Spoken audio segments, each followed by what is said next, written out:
La suite des Grands Lacs, bienvenue à vous si vous nous rejoignez. L'Accor Arena sublime pour accueillir un match de gala. L'équipe de France de hockey sur glace accueille les vice-champions olympiques, les Canadiens qui préparent les mondiaux à partir de mi-mai. Des retrouvailles après les Jeux Olympiques d'ailleurs, où les deux équipes s'étaient affrontées. On se souvient, enfin affrontées, c'était même le mot, sur une bagarre qui avait légèrement dégénéré à l'époque. Corentin Meignier et Jérôme Wagner sont en place. C'est la fête du hockey sur glace à l'Accor Arena avec l'équipe de France donc qui va tenter de faire bonne figure face aux vice-champions olympiques. Bonjour Messaoud, bonjour à tous. Effectivement, on espère que l'équipe de France fera un petit peu mieux qu'aux Jeux Olympiques. Mais a priori, le Canada est un petit peu moins fort malgré tout. Il y a une grosse équipe en face avec ces Canadiens, Jérôme, qui vont nous poser pas mal de soucis. Oui, bonsoir à toutes et à tous. Les Canadiens qui ont un réservoir juste impressionnant. Un seul joueur qui était au JO, mais ce sont tous ou pratiquement tous des joueurs qui évoluent dans la fameuse ligue, la NHL. C'est dire la tâche qui attendent nos Français cet après-midi. Et puis vous l'avez compris, Messaoud, Jérôme, il est plus habitué aux matchs de nuit en hockey, donc il dit bonsoir même à 14h maintenant. Ouais, ça c'est l'habitude. Excusez-moi. On n'avait pas relevé, vous l'avez fait Corentin, c'est très aimable de votre part pour lui. On a aperçu Yorick Treille, le coach de l'équipe de France. On a le temps de l'écouter rapidement avant l'entrée des équipes à l'Accor Arena. Un match particulier, jouer dans une salle pleine comme ça à l'Accor Arena devant 13 000 personnes, c'est un vrai match de gala. Oui, un match de gala et aussi un match de préparation pour le haut niveau avec des belles opportunités qui nous attendent. On prépare déjà le Mondial 2028 évidemment et c'est une chance unique de pouvoir jouer le Canada et tous les gars ont hâte de compétitionner et de livrer un gros combat tous ensemble devant notre public à Paris contre le Canada. Il n'y a rien de mieux, donc voilà, j'en ai déjà des frissons juste à en parler. Livrer un gros combat face au Canada. L'entrée des équipes, eh bien, on va vivre ça avec l'ambiance de l'Accor Arena, les hymnes et ensuite le coup d'envoi de cette très belle affiche entre la France et le Canada pour fêter le hockey sur glace à l'Accor Arena. Allez, le show et l'entrée des équipes tout d'abord.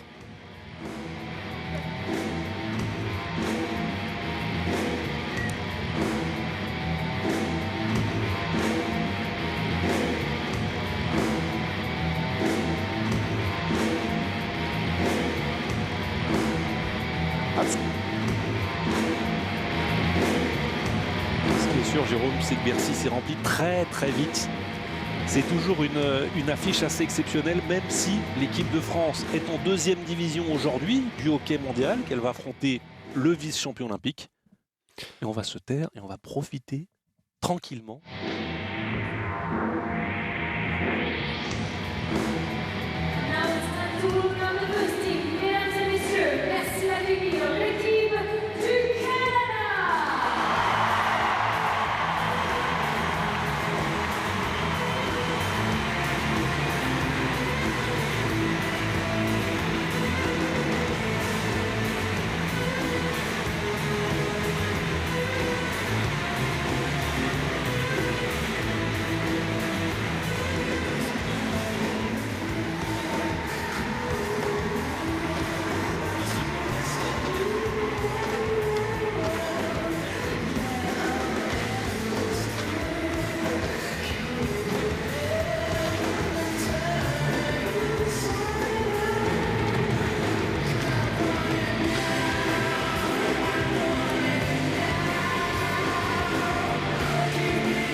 Corentin, Jérôme, on va surveiller le début des hymnes, évidemment, qui vont retentir avec l'hymne du Canada pour commencer. Mais l'équipe de France qui doit digérer une déception, hein, pas de retour dans l'élite pour le bleu. Donc ce match de gala va leur permettre de passer à autre chose.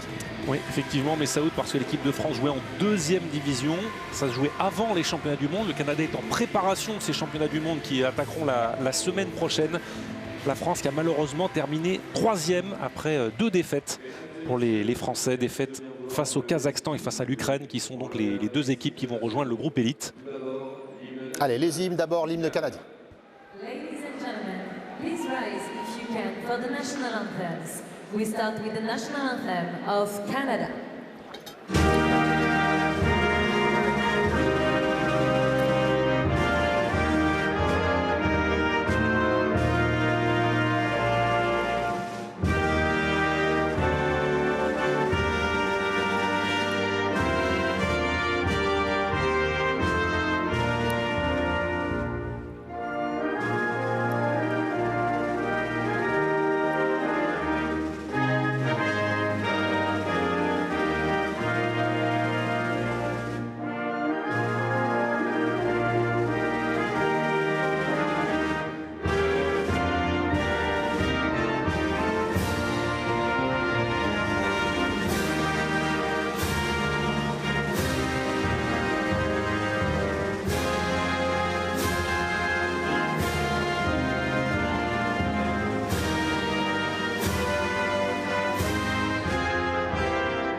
Et maintenant, l'hymne national de la France, la Marseillaise. And now, the national anthem of France, La Marseillaise.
La fête du hockey sur glace à l'Accor Arena. Si vous nous rejoignez, l'équipe de France qui a l'occasion de briller face au Canada. Vice-champion olympique, Corentin Meignier, Jérôme Wagner. Le coup d'envoi avec vous dans quelques instants. Effectivement, le vice-champion olympique. Pour ceux qui ont manqué la finale olympique, vous avez manqué quelque chose parce qu'elle était fantastique. Mais le Canada a perdu sa couronne au profit des États-Unis. Ça reste quand même la nation référence, Jérôme, du hockey mondial. Oui, c'est la nation référente qui a été championne du monde en 2023, qui prépare donc ses championnats du monde en 2026 avec un petit goût de revanche. Ils ont seulement été 4e en 2024, quart de finaliste en 2025. Donc voilà, ils vont devoir faire preuve de sérieux avec pas mal de nouveaux joueurs et un réservoir qui est unique au monde. L'objectif de l'équipe de France, Yorick Treille ne voulait pas trop parler de match de gala en avant-match. Et il a raison, c'est un match de préparation, c'est ce genre de rencontre qui doit faire progresser une équipe, progresser une nation. Oui, on n'est pas favori contre cette équipe-là, mais il ne faut pas le jouer juste en mode match de gala. Il faut le jouer, ce match. Oui, et le placement de ce match est un peu particulier, comme vous l'avez dit, Corentin. C'est-à-dire qu'il intervient après les championnats du monde pour l'équipe de France et avant les championnats du monde pour l'équipe du Canada. Donc il pourrait y avoir une sorte de décompression. Mais ne serait-ce que la présence de l'équipe de France à l'Accor Arena et l'adversaire fait que je pense que l'adrénaline sera là et un engagement de toute part de la part des Français. Vous avez vu la composition des trios, on a parlé des absents canadiens, il y en a beaucoup également côté Côté français, des absents. Belmar et Sacha Trey sont retraités. On a Bertrand, Chakashvili, Fabre, Rek qui sont blessés. Ovitu, Dacosta pas disponible, tout comme Texier et Adamo qui sont retenus en club. Donc on a aussi des jeunes joueurs français qui vont apprendre à ce niveau-là. Oui, et c'est peut-être une des explications de la non-remontée dans l'élite à la fin de ce championnat du monde. Mais c'est de l'expérience que vont emmagasiner nos Français cet après-midi. Des joueurs qui n'ont pas l'habitude de jouer contre des joueurs de NHL justement. Et cette expérience, il n'y a que ces matchs-là qui peuvent vous les offrir. Vous voyez aussi la composition des trios du Canada. Il n'y en avait qu'un aux Jeux Olympiques. C'est le jeune McLean Celebrini, l'une des nouvelles stars du hockey mondial. C'est lui qu'on va retrouver à la mise au jeu initiale. Ouais, pour ce duel, ouais, c'est un super joueur, ça c'est sûr que c'est un magnifique joueur de hockey. Le face-off est gagné par l'équipe de France. Bon match à tous sur la chaîne L'équipe. Est-ce que les Bleus sont capables de venir embêter ces Canadiens qui avaient gagné 10-2 au JO il y a quelques mois? Alors c'était pas le même contexte, c'était pas la même équipe de part et d'autre. Ouais, ben, on a pu voir que tout de suite les Français se sont mis en position d'attente et on va essayer d'exploiter les contres avec de la vitesse. C'est vraiment le plan de jeu de la part des Français. Et on va essayer aussi de vous expliquer, pour ceux qui ne seraient pas habitués, les règles du hockey sur glace dès qu'on en aura l'occasion. Attention à cette passe à l'opposé et ce lancer qui ne va pas attraper la cage. C'est Zach Whitecloud qui s'était avancé. Les Canadiens sont positionnés derrière le but de Neckar, qui est le gardien partant dans cette rencontre. La passe de Celebrini à l'autre bout, elle a été bloquée. Le petit pivot pour Denton Matejchuk qui va chercher Zach Whitecloud. Et ça, c'est bien joué. Il y aura peut-être une échappée et peut-être l'opportunité de marquer le premier but. Oh, il a bien fermé les jambières, le gardien canadien, pour priver l'équipe de France. Et je crois que c'est Aurélien Dair qui s'était échappé d'aller marquer le premier but de ce match. Non, c'est Florent Douai qui était parti. Ouais, vraiment le match qu'on attendait avec les Canadiens et ces Français qui, là, comme on peut le voir, avec Baptiste Bruch, repartent en contre-attaque et vont exploiter chaque palais perdu par les Canadiens qui vont avoir plutôt une domination dans la zone offensive. Un des avantages aussi que peut avoir l'équipe de France, c'est que, on vous l'a dit, ces Canadiens, ils n'ont pas l'habitude de jouer ensemble. Il n'y a qu'un joueur par rapport aux Jeux Olympiques et des joueurs qui évoluent dans différentes franchises en NHL. Donc ils vont peut-être manquer un peu d'automatisme cet après-midi. Attention à Colotti, là, qui a glissé et qui s'est retrouvé un petit peu dans la balustrade. Et ça, c'est bien joué de la part de Jules Bosc pour relancer l'attaque française avec une bonne première passe. Attention au contre aussi avec Connor Brown. Brown qui a de la vitesse, qui donne derrière lui. Le lancer ne va pas arriver jusqu'à la cage. Il a été bloqué. Ouais, les Français qui, alors que le palais est sorti, non. Les Français qui, pour l'instant, sont vraiment bien rentrés dans le match. Qui, même en zone défensive, bloquent un peu les shoots et minimisent le travail du gardien français. Et bon travail en protection de puck de Guillaume Leclerc qui va pouvoir redonner à la bleue avec Kevin Dussault. Le lancer de Dussault qui a échappé à la vigilance de Jet Greaves. Il a regardé derrière lui, le gardien, il ne savait pas où allait ce palais, le gardien de Columbus. Ouais, Louis Boudon qui dévisse palais ou la jambière du défenseur canadien. Mais les Français qui vraiment font un très bon début de match. C'est ce que j'allais vous dire. On l'avait vu à l'inverse dans les Jeux Olympiques où tous les débuts de rencontre ont été poussifs. Là, ils jouent leur chance à fond, ils y croient, on met des palais à la cage, on met de la pression sur cette défense canadienne. Ouais, ils jouent intelligemment, c'est-à-dire qu'ils savent quand ils peuvent jouer ces palais, quand ils ont l'opportunité de le faire. Et sinon, comme actuellement on peut le voir, ils restent très en place défensivement pour limiter les chances offensives canadiennes. Ils ont fait tourner le puck derrière la cage, les Canadiens. Ils ne peuvent pas se positionner. C'est Kevin Boson qui peut peut-être y aller en 1 contre 1. Boson qui essaye de faire le tour de Whitecloud. Il a donné le palais derrière lui. Malheureusement, on n'a pas pu lancer. Mais l'échec avant français va peut-être permettre de le récupérer. Non, puisque Neerschner peut repartir. Dans cette formation canadienne, vous avez peut-être vu l'alignement des championnats du monde. On a fait appel à 3 joueurs évoluant en Allemagne qui ne sont pas habitués aussi de ce niveau-là. Numéro 76, Neerschner en fait partie. Il est sur la glace actuellement. En tout cas, Whitecloud qui a la bleue et qui a voulu mettre au filet. Bien défendu, très bien défendu de la part de Valentin Grossetête qui a tenté une sortie de zone un peu difficile. Ouais, mais intéressant cette mise en jambe de Valentin Grossetête qui va apporter toute sa fougue, tout son patinage, et on a pu le voir sur ce coup de patin. Alors attention à bien rester dans le système, mais voilà, intéressant de ne pas perdre ses palais aussi en zone offensive. Vous voyez, on avait l'occasion de sortir de la zone. Et encore un palais de contre peut-être pour l'équipe de France qui gagne la zone offensive avec du monde devant le filet. On a voulu retrouver Jules Bosc qui était venu appuyer l'attaque. Bon retour défensif notamment de Marc Scheifele. Scheifele qui peut redonner à Gabe Villardi. Villardi qui va jouer derrière lui avec White Cloud qui ne quitte pas la patinoire dans ce début de rencontre, le numéro 28. Ouais, bel arrêt. On va essayer effectivement de surprendre Neckar en angle fermé. Ouais, c'est important hein, pour le jeune français. Alors attention. Et avec Celebrini, la bonne passe de Celebrini, le lancer, l'arrêt du gardien, le rebond qui a été donné néanmoins aux Canadiens qui peuvent récupérer. Ouais, premier moment un peu difficile pour nos Français qui sont un peu dépassés dans la zone offensive. Et bonne passe avec le palais qui va terminer dans la cage de Neckar sur ce jeu de Parker Waterspoon. Je suis pas sûr que ce soit un Canadien qui ait fait dévier, c'est peut-être un Français qui a fait dévier ce palais. Robert Thomas a l'air de dire que ce n'est pas lui qui a marqué. Ça fait un 0 pour le Canada qui est venu tout de suite mettre la pression sur la cage de Neckar. On va peut-être mieux revoir, Jérôme, ce qui s'est passé au ralenti. On va le revoir et on va chercher Villardi au deuxième poteau, et c'est Neckar hein, de la jambière droite qui, avec son patin droit, regardez, Waterspoon qui cherche au deuxième poteau Villardi, et c'est Neckar en voulant intervenir, coupant cette passe, qui avec sa jambière va rentrer le palais entre ses jambes.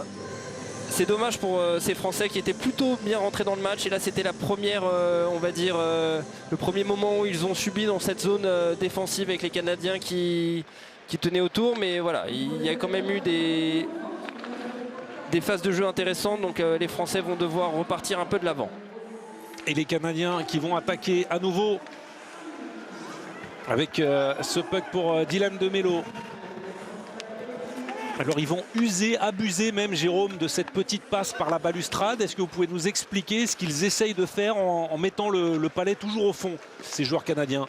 Oui, bah, tout simplement, ils essayent de mettre la pression en zone offensive, et c'est des jeux qui sont travaillés à l'entraînement en fait, qui permettent de se sortir un peu du marquage.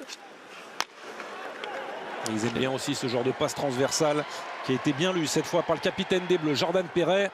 Et le but va être donné à Gabriel Villardi qui a dû retoucher ce palais. En tout cas, c'est ce qu'on nous annonce. J'avais même plus l'impression que c'était Neckar qui avait fait dévier ce puck de Parker Waterspoon. Il n'y a pas de but contre son camp au hockey, donc on va le donner ce but-là au défenseur de Pittsburgh. Ouais. Et on a vu là un échec avant intéressant de la part du capitaine français Jordan Perret qui lui sort d'un bon championnat du monde. Voilà, on va le revoir, qui va terminer son jeu avec une grosse mise en échec sur DeMelo. Pour ceux qui ne sont pas habitués, ça c'est légal parce que le palais est jouable et donc il est à l'épaule. Ça peut paraître dangereux, ça ne l'est pas tant que ça. Non, pas du tout. Là on peut voir le Canadien, en fait, vous avez le droit de ce qu'on appelle terminer son jeu, c'est-à-dire qu'une fois que le porteur du palais vient de se débarrasser, si c'est dans la continuité, vous pouvez compléter votre mise en échec, à condition qu'elle soit bien sûr légale, pas dans le dos ou à la tête. Et bien sûr, on est sur la glace de Bercy, donc on est sur une patinoire plus grande que les patinoires nord-américaines. Ça gêne pas forcément les Canadiens. On est habitué à jouer ce genre de tournoi en IHF au championnat du monde. On joue sur des patinoires comme celle. Oui, mais c'est vrai que tout au long de l'année, les Canadiens jouent sur des formats un peu plus petits. Ceci dit, ils ont des capacités de patinage un peu plus grandes que nos Français. Donc c'est une acclimatation aussi, hein. C'est leur premier match de préparation, donc ils peuvent être perturbés aussi par ça. Allez, là peut-être une bonne possibilité de se mettre en territoire offensif avec Grossetête qui a pu récupérer ce palais. Grossetête qui va donner à ses côtés. On va prendre un lancer de la part de Thomas Simonsen qui va passer à côté. Il y avait peut-être une possibilité de jouer derrière. Mais ça, c'est une bonne incursion de l'équipe de France. On prend nos shoots. Oui, et c'est un des premiers shoots de l'équipe de France intéressant du Rouennais, Thomas Simonsen. Et on voit la Grossetête qui a du mal à contrôler le palais, ce qui nuit un peu à la fluidité du jeu. Il va trouver Simonsen qui, d'un petit shoot du poignet, va trouver le gardien canadien. Et le rebond va être contre la bande, mais on ne prend pas de risque du côté de Greaves qui va immédiatement jeter le palais. Et donc jeu arrêté, on repart par une mise au jeu en territoire offensif pour les tricolores. C'est bien fait aussi avec ce lancer en angle fermé de la part de Jordan Perret. Il a été surpris, Graves, de voir ce palais arriver jusqu'à sa cage. Ouais, on arrive à mettre en danger un peu cette défensive canadienne. Ça manque un peu de présence devant la cage quand il y a un shoot, mais c'est pas mal ce que nous montrent les Français sur ce début de match. Et ils ont une belle réaction suite au but canadien. Sam Dickinson repart par la balustrade. Et on voit les Français là, qui n'accordent pas de surnombre aux Canadiens, c'est-à-dire qu'il y a les 3 défenseurs qui sont là pour contrer tout de suite les 3 attaquants. La passe dans l'enclave qui a été coupée par un défenseur tricolore, Fraser Minten, qui a pu redonner. Et on va faire basculer le jeu de l'autre côté. Minten à nouveau, la petite feinte, ça c'est bien fait de la part de Minten. Avec Morgan Riley, le lancer, Neckar est un petit peu au sol, pas de but, disent les arbitres. Jules Bosc ne peut pas libérer le territoire malheureusement. Ça va revenir le danger avec Dylan Demelo. Ouais, et c'est la différence avec nos Français, c'est qu'ils arrivent à mettre du monde devant la cage, ce qui vraiment va empêcher les bons arrêts de nos gardiens et le fait qu'ils n'accordent pas de rebond. Et c'est la petite différence. Attention, bon lancer, très bel arrêt de la part de Neckar qui ne s'est pas laissé surprendre parce que c'était sorti très vite de la palette de Morgan Riley. Il faudrait libérer notre territoire avec cette passe-là. Et ce qui va nous permettre de changer de ligne et d'injecter des nouveaux joueurs.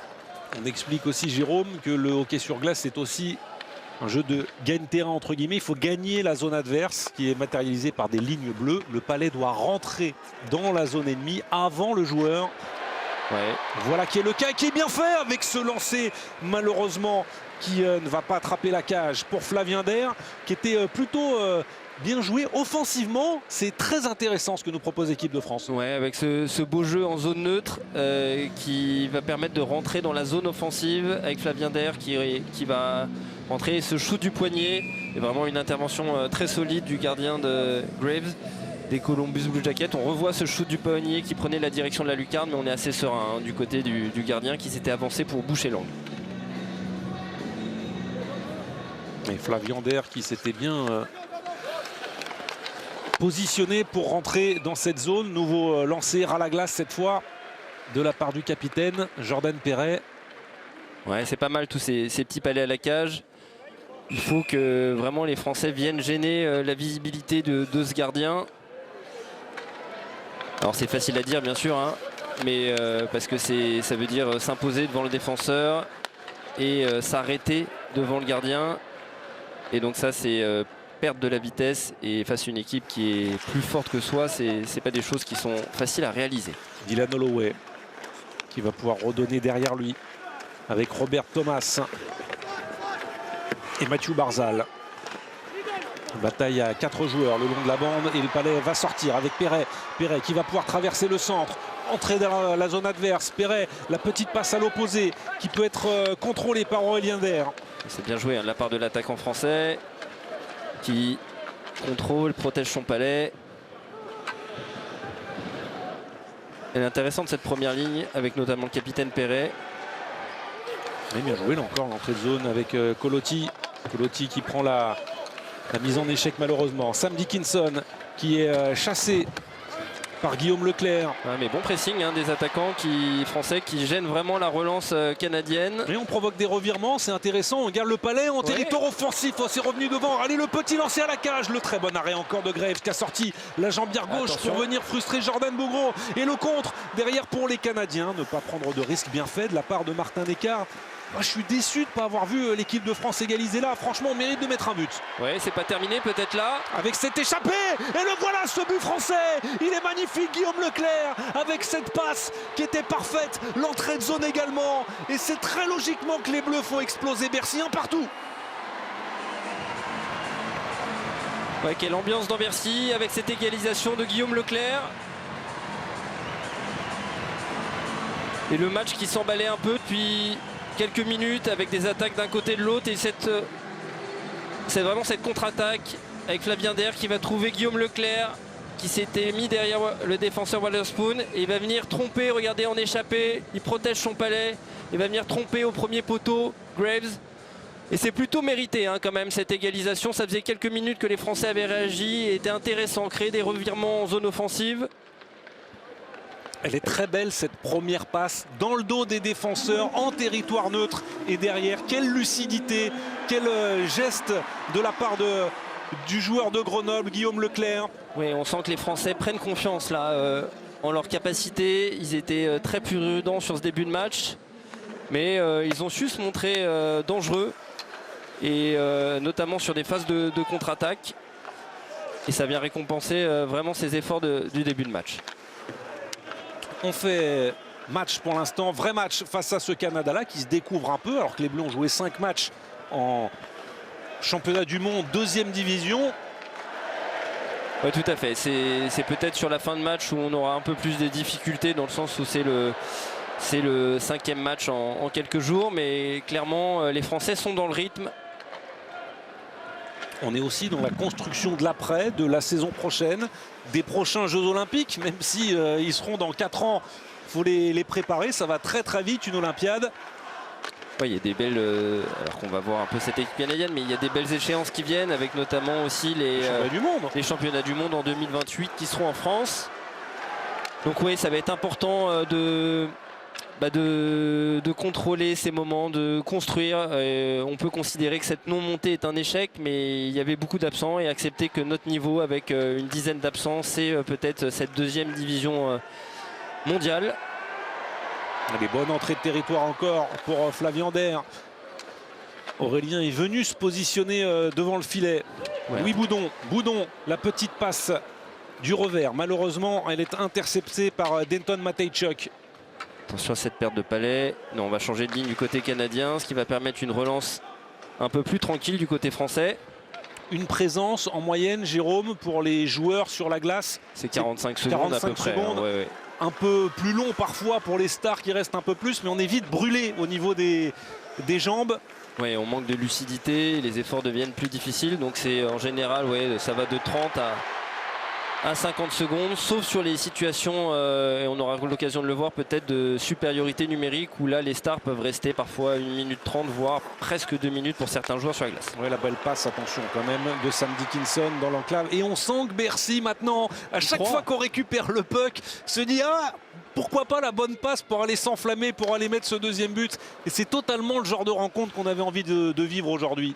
Ah oui, c'est les matchs de gala avec un Bercy qui, comme vous l'avez dit Corentin, était un peu silencieux au début, mais au fur et à mesure, les Français leur donnent confiance. Et c'est tout à fait logiquement que Bercy peut s'enflammer à la fin de ce premier tiers. Attention quand même à cette nouvelle attaque canadienne qui a voulu mettre le palais à la cage. C'est passé juste derrière le filet de Martin Nécart. Il y a un peu moins d'intensité qu'aux Jeux Olympiques. On rappelle que le Canada est en préparation. On n'est pas là non plus. Pas pour jouer à 80%, on va jouer à 100%, mais on va pas forcément compléter toutes les mises en échec ou faire des gestes. Oui, on est dans la préparation du mondial, exactement. Donc on va chercher à trouver des automatismes, on va trouver des affinités sur les lignes, entre guillemets, c'est-à-dire les 5 joueurs qui jouent ensemble. On va chercher à ne pas se blesser aussi dans cette préparation. Donc voilà, c'est toutes ces petites choses qu'on vient chercher. Peut-être qu'il y a même eu une préparation physique qui a été faite. Et donc voilà, on est dans cette optique-là du côté canadien. C'était bien fait ça de la part de Sorensen à la bleue pour encore mettre un palais à la cage. Et j'ai vu le gardien canadien regarder derrière lui. Il ne savait pas trop où il était passé ce puck. Et oui, il ne le savait pas parce qu'il y avait une bonne présence devant la cage. On en parle depuis le début du match. Et la grosse tête a su justement s'imposer et on va dire masquer légèrement le gardien. Oui, encore un revirement qui a été créé avec des mélos et le superbe lancer de la part de Baptiste Bruch. Bel arrêt de la part de Graves. Ils sont perdus dans leur zone, les Canadiens, complètement perdus. Ouais, ils sont vraiment bien gênés par ce pressing français. Et Bruch qui a failli, vraiment, s'il n'y avait pas eu cet exploit de Graves, il y a Bruch qui a failli donner l'avantage aux Français. Mais on sent que voilà, les Français qui savent bien alterner ces présences où là ils ne pressent pas, ils laissent rentrer les Canadiens si ils ont plein contrôle du palais, mais ils arrivent dès qu'il y a une... Bon, attention, dès que le Canada n'a pas la pleine possession du palais, ils arrivent avec leur vitesse à bien gêner les relances canadiennes. Je vous rappelle qu'en hockey on joue 3 tiers-temps de 20 minutes. Il reste 4 minutes et 40 secondes dans ce premier tiers, un partout entre la France et le Canada. Si vous nous rejoignez sur la chaîne L'équipe, là il faut filer au banc. On n'a pas le droit de jouer sans casque, absolument pas le droit de jouer le puck. C'est pour ça que vous avez vu Johan Coulot filer directement au banc et que son casque traîne. Attention à ce puck là, encore dans la clave, le très bon mouvement, il en a bien défendu pour empêcher Vilardi de mettre ce palais à la cage. C'est Thomas Thierry qui s'était parfaitement replié. Et oui, c'est intéressant de la part de Vilardi qui avait bien protégé. Et encore ce pressing de Leclerc et de Der là, regardez, qui gêne la défense et la relance. Mais Guillaume Leclerc, il va y retourner face à Zach Whitecloud. La défensive canadienne est pour l'instant un peu lente et la vivacité des attaquants français est intéressante. Voilà, une fois de plus. Et là encore, on n'a pas donné une passe facile à Mathieu Barzal qui s'en est bien sorti face au tricolore. Thierry avec Bosque. Et pour ceux qui ont regardé les Jeux Olympiques et qui se disent mais pourquoi la glace des Jeux Olympiques elle n'était pas grande comme ça, normalement elle aurait dû l'être. C'est le cas. Elle aurait dû l'être du côté de Milan Cortina, sauf qu'on a eu un petit problème de taille de patinoire à la construction, donc du coup on s'était un peu adapté pendant les JO. Et oui, alors qu'on revoit vraiment la superbe occasion de Baptiste Bruch avec cette transition. Et là quel arrêt, ouais. Et le fait de contrôler, pas reprendre de voler, c'est ce qui permet le déplacement de Graves, mais le tir était quand même puissant, donc c'est un véritable exploit là, du gardien de Columbus. Et la bonne passe aussi de Jordan Perret, latéral, pour mettre Bruch en position de dégainer très vite. Palais est sorti assez rapidement de sa crosse. Et c'était une fois de plus sur une récupération française en zone offensive. Il reste 3,26 à jouer dans cette période. Donc les Français voilà, il faut éviter vraiment du côté de Français d'en prendre un et de rester sur une note très positive. Là, c'est pas passé loin du tout. Non. Avec ce tir pris par Connor Brown. J'aime quand même notre agressivité à la ligne bleue. On ne les laisse pas rentrer facilement dans notre territoire. On va les chercher assez haut. On les regarde les yeux dans les yeux pour le moment, ces Canadiens. John Tavares, qui lui, c'est pas son premier rodéo à Bercy. Il était déjà là il y a plus de 10 ans, il y a plus de 15 ans. Et le vétéran encore fin pour jouer avec Team Canada. La sortie de territoire, un peu difficile pour Baptiste Bruch qui intelligemment a rejoué derrière lui pour se réorganiser. Et le voici avec de l'espace et de la vitesse pour Bruch qui va chercher grosse tête. Bonne défense de la part de Dickinson. Ouais, mais Palais encore récupéré par Simonsen. Qu'est-ce qui va siffler? Ah oui, la cage avait bougé. Souvent habituel du côté de Bercy. C'est dommage parce qu'on avait une fois de plus récupéré le Palais en zone offensive.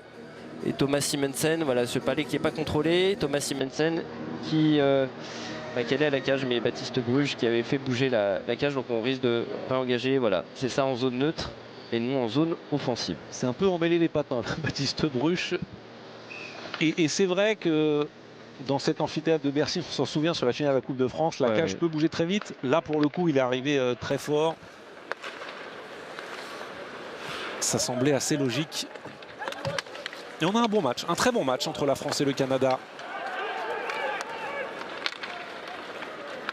Il faut faire attention à ce genre de descente en revanche en surnom parce qu'ils sont un de plus. Et du coup, si on avait pu trouver la passe à l'opposé jusqu'à Dylan O'Donnell, le Canada aurait pu être dangereux. Les Français peuvent contre-attaquer avec Perret. Perret qui a regardé devant la position notamment de Louis Boudon. Le Palais qui ressort finalement à la bleue avec ce lancer pris par Jordan Bougreau. Et l'arrêt jambière droite de la part de Graves. Le lancer à nouveau pour Aurélien Der. Nouvel arrêt du gardien canadien qui ne doit pas être ravi de voir autant de Palais que ça. Non, les Français qui doivent être devant au niveau des stats, même sur la période, au niveau des shoots. Avec vraiment, ils arrivent parfaitement à gêner ces relances. Et Der là qui intercepte un Palais. Et Graves qui réalise un gros premier tiers. 12 tirs français, 8 tirs canadiens pour le moment. Très intéressant dans le pressing avant les Français. Attention aux petites pertes de Palais, mais ça revient encore. Ça a été défendu de la part de Tenton Matejchuk. Et voilà. Grosse-tête en échec avant avec Jordan Perret. C'est bien joué, le Palais qui est transmis en haut, Simonsen. Et la bonne passe là aussi avec Jules Bosque. Bosque qui ne peut pas se défaire du grand Mark Scheifele. Attention, là il y a un 2 contre 1 qui s'ouvre avec Vilardi qui est seul de l'autre côté. Y a-t-il eu passe? Non, l'arrêt de Neckar, ce Palais qui flirte devant la ligne de but, il n'est pas rentré. Ouais, j'ai eu un doute. On va le voir au ralenti, mais voilà, c'est C'est un peu le problème, c'est que les Canadiens sur les contre-attaques, il en faut pas beaucoup pour marquer. Quelle passe encore là de Celebrini pour Scheifele qui a fait dévier dans l'enclave. Et Martin Neccar qui n'a plus de cross cassé pour le gardien tricolore. Ça, c'est toujours un peu embêtant. Il faudrait survivre à cette dernière minute de jeu. Et là, réussir à sortir le palais de sa zone. Attention à pas s'emballer en gardant le palais. Les Français qui ont du mal à sortir là. Et les Canadiens qui récupèrent et qui ont pu injecter des nouveaux joueurs sur la glace. Et le lancer qui aurait pu être balayé, touché peut-être devant par Robert Thomas. Thomas qui peut redonner à Dylan Holloway. Holloway à la bleue. Petit jeu de Sam Dickinson. Et on a pu sortir du territoire. Tous les joueurs doivent sortir de la zone, les Canadiens, avant de rentrer à nouveau. Voilà ce qui a été fait par Parker Wotherspoon. Et là, attention. Il était bloqué, Spalletti, mais il est encore en vie avec Holloway. La petite feinte, la passe à l'opposé. Il reste 15 secondes. 15 secondes de souffrance dans cette fin de premier tiers-temps. Allez, les Bleus, faut tenir pour rentrer au vestiaire avec ce score de 1 but partout. C'est pas le moment d'en prendre un. Bien défendu, très bien défendu. On est allé les fermer sur l'extérieur pour empêcher Spalletti d'arriver à la cage. Jérôme, c'est une superbe première période de nos Français, un partout. Oui, ces Français qui vraiment ont essayé de gérer dans un premier temps les Canadiens tactiquement, et au fur et à mesure, ils ont su prendre confiance en eux et gêner ces Canadiens avec un pressing, et ils se sont même créé plus d'occasions que les Canadiens, donc vraiment super période. Un partout, ça nous annonce vraiment des bonnes choses pour la suite. Corentin, Jérôme, on attend une première réaction après ce beau premier tiers-temps de la part des Bleus. Allez, on y va en direct. Oui, avec Guillaume Leclerc, le buteur de l'équipe de France. Pour l'instant, vous avez bien gêné le Canada. Comment vous l'expliquez? Écoute, on sait que c'est une très bonne équipe en face de nous. On essaie de mettre de l'intensité, les déjouer au maximum dans leur zone, avoir un bon échec avant.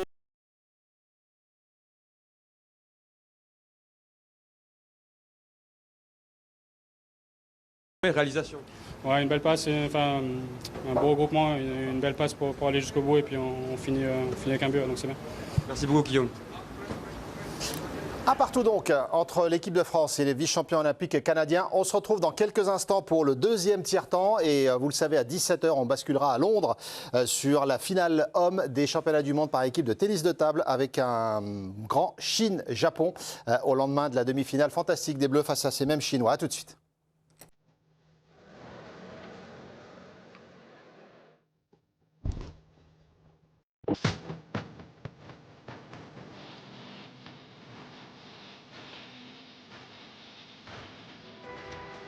La suite des Grands Nails, bienvenue à vous si vous nous rejoignez. On profite ensemble d'un beau dimanche avec à l'Accor Arena ce match de gala entre l'équipe de France de hockey sur glace et le Canada, vice-champion olympique. On est à la pause à la fin du premier tiers-temps. Les Bleus qui tiennent tête au Canada, un partout pour l'instant. On va y retourner dans quelques instants. Et puis vous le savez, dernière journée des championnats du monde de tennis de table par équipe à Londres. La finale femme, elle est encore en cours. Le Japon est en train d'emmener la Chine au 5e set. C'est une remarquable performance de la part des Japonaises. Cette finale, la fin de cette finale, vous pouvez la vivre évidemment sur l'équipe live, le site ou l'application l'équipe, l'onglet TV, et vous y avez accès comme tous les directs, ou alors vous scannez le QR code en bas à droite de l'écran. Vous le savez, l'intégralité du circuit mondial est sur l'équipe live ou la chaîne l'équipe. Et tout à l'heure, à 17 h, on vivra ensemble, juste après le hockey sur glace, la finale homme. Cette fois-ci, c'est exactement la même affiche entre... Alors, on est sous le charme de l'équipe de France, nous, pour le coup, après ce premier tiers-temps, les Bleus qui tiennent tête au Canada, un partout. On va revoir les buts, Corentin et Jérôme. Et dites-nous pourquoi vous avez aimé ce premier tiers-temps, pardon. Alors, on a aimé déjà, moi j'ai aimé ce premier tiers-temps parce qu'on regarde, mais Saoud, les Canadiens dans les yeux, et surtout vous dites on tient tête au Canada. J'ai même trouvé l'équipe de France meilleure dans les intentions que les Canadiens, Jérôme. Oui, Corentin, dans les intentions, on est au-dessus d'eux, et même au niveau statistique, au nombre de shoots, on est au-dessus d'eux. C'est vraiment une super période des Français qui ont su être prudents dans un premier temps et contenir les Canadiens et leurs individualités en zone offensive, et ils ont pris confiance au fur et à mesure de cette période, avec plus de présence dans la zone des Canadiens en gênant leur relance. Et regardez, c'est vraiment des belles occasions, notamment ce but avec ses superbes passes et ce but de Guillaume Leclerc. Alors là, le but canadien nous a fait un peu mal, et c'est un peu la faute à pas de chance quand même si c'est très bien joué de la part de Parker Wotherspoon. C'est Neccar, en fait, en voulant jouer Spalletti, qui le redirige dans sa cage.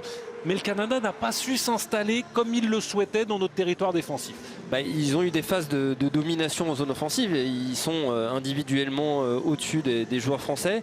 Mais les Français qui tactiquement ont su limiter l'influence des Canadiens en leur laissant un peu l'extérieur de la zone. Et donc en limitant les grosses occasions pour les Canadiens. Et ils ont su au contraire piquer les Canadiens à plusieurs reprises, à se montrer dangereux avec vraiment des contre-attaques qui a fait mouche une fois, mais qui auraient pu même mériter un deuxième but. Jérôme, tiens, prenons le temps puisque les joueurs ne sont pas encore là. On va reprendre depuis le début le but français de Guillaume Leclerc et aidez-nous à nous dire à quel point ce but il est rondement mené par l'équipe de France. Ouais, tout ça part d'une situation en zone défensive avec une super relance. On va trouver en zone neutre Grosse Tête qui va lancer Guillaume Leclerc. Voilà, on va le revoir, cette première relance. Et non, c'est Fabien Der qui va trouver Guillaume Leclerc qui vraiment s'est intercalé derrière le défenseur qui est en pleine vitesse et qui va tromper le portier canadien. Donc vraiment, on a pu voir une qualité de relance et ce but qui part de la zone défensive française. Et ce qui est difficile à faire, mais Saoud, sur ce genre de passe-là, c'est que le palais doit arriver avant l'entrée du territoire adverse. C'est-à-dire que c'est vraiment millimétré. Là, le palais rentre dans la zone en premier. C'est essentiel, sinon il y a hors-jeu. C'est-à-dire à quel point ça va vite et ça a été très bien fait côté français. Il y a le sang-froid au moment du tir, Jérôme, qui est aussi exceptionnel. Oui, il a su vraiment fixer et résister au retour du défenseur canadien. Et comme vient de le dire Corentin, il a su garder aussi la vitesse qu'il avait et la petite avance par rapport au défenseur, tout en évitant le hors-jeu. Allez, on est ensemble pour vivre le deuxième tiers-temps. Vous avez percevé les joueurs qui sont de retour. On est à 1 partout, on vous le rappelle. Si vous nous rejoignez, c'est un match de gala entre l'équipe de France et le Canada, vice-champion olympique à l'Accor Arena. La fête du hockey sur glace jusqu'à 17 h et la finale des championnats du monde de tennis de table par équipe entre la Chine et le Japon. Ce soir, ne manquez pas, 22 h 40, encore une fois, l'équipe du soir pour débriefer l'avant-dernière journée de Ligue 1 autour de Giovanni Castaldi. Il y a des enjeux partout, le titre, la Ligue des Champions, le maintien, tout est encore à jouer en Ligue 1. Allez, le deuxième tiers-temps, Corentin, Jérôme. Les Canadiens de retour sur la glace. C'est une équipe B du Canada, on l'a dit. Ça ne veut pas dire que ce ne sont pas des bons joueurs. Non. On rappelle aussi qu'ils ne peuvent pas avoir tous leurs joueurs majeurs, les Canadiens, parce que les playoffs ont toujours lieu en Amérique du Nord actuellement. Donc là, on a le droit d'avoir les joueurs éliminés. Mais quand vous avez John Tavares, McLean Celebrini, le jeune défenseur Sam Dickinson, qui est un des défenseurs d'avenir du hockey mondial, Vilardi, ils ont une équipe extrêmement complète. Oui, il n'y a pas McDavid, il n'y a pas Crosby. Ça ne veut pas dire qu'il n'y a personne en face. Non, vous avez des joueurs quand même d'un certain niveau et des joueurs, il y a un mélange entre jeunes et anciens en plus. Donc vous avez des joueurs d'expérience, mais ils jouent tous, on l'a dit, à l'exception de 3 joueurs qui sont venus porter soutien et qui jouent en Allemagne. Vous avez des joueurs individuellement qui sont au-dessus de n'importe quel Français ce soir. Donc non, on a de la chance de pouvoir les voir ce soir sur l'antenne de l'équipe. Parlez-nous du gardien Martin Necas. Un jeune gardien, pour lui, ça représente quoi de jouer une équipe du Canada? Il a quoi? Il a 20 ans, je crois, Martin Necas. Ouais. Dans la tête, il faut être costaud et j'ai trouvé très bonne sa première période, malgré le but concédé qui aurait pu le faire sortir de son match. Non, c'est un gardien d'avenir qui joue en Suisse et qui est intéressant, qui avait joué un peu au second niveau suisse et qui a terminé dans le premier niveau. Donc c'est vraiment un gardien d'avenir. Et il a su se mettre en confiance et l'équipe a su le mettre en confiance aussi. C'est ce qu'on expliquait avec des shoots qui viennent plutôt de l'extérieur de la zone et non pas de l'intérieur de la zone. Et c'est dans ces matchs comme ça, face à des équipes comme ça, que vous apprenez et que vous prenez de l'expérience. D'où le choix du sélectionneur Joric Trey sur sa titularisation ce soir. C'est reparti dans ce deuxième tiers-temps. Nicolas Ritz qui gagne le face-off face à McLean Celebrini. Et les Français qui vont peut-être pouvoir s'installer déjà en territoire offensif, même si Morgan Riley a pu récupérer derrière sa cage. La mise en échec sur Gabe Vilardi. Il faut gagner ses batailles le long de la balustrade. Voilà qui est bien fait avec un palais qui a été redirigé devant. Finalement, ça va revenir à la bleue pour Enzo Guébet. Et attention à l'explosivité des Canadiens. C'est là où ils sont dangereux avec la vitesse de Celebrini. La petite feinte du centre de San José. Et derrière, la reprise, le one-timer de Scheifele. Il était persuadé d'avoir marqué. Ah oui, là, il était geste magnifique sur cette reprise one-timer. sur ce service de Celebrini, le joueur de Winnipeg qui pensait avoir marqué. Je ne sais pas si ça touche pas un montant. Mais là, voilà, on a vu un peu la difficulté. Alors, on va le revoir voilà, sur cette transition et ce shoot qui part. Ouais, c'était une grosse occasion pour les Canadiens. Et la difficulté pour les Français, c'est que quand ils sont en zone offensive, vous avez vu la qualité technique des Canadiens. En 3 passes, on peut se mettre vraiment en situation de mettre en danger Neckar, le gardien français. Il faut faire attention à leur transition, à leur vitesse. Ouais, et une des difficultés aussi dans cette deuxième période, c'est que comme on a changé de côté, les bancs sont à l'opposé. Et attention aux situations en zone défensive qui peuvent s'éterniser, les changements qui peuvent être difficiles. Et vous voyez, le banc canadien est côté attaque et le banc France est côté attaque français. Donc quand vous défendez, vous avez raison Jérôme de nous expliquer ça. En deuxième période, on peut se faire piéger plus facilement et se fatiguer plus vite en restant trop longtemps sur la glace.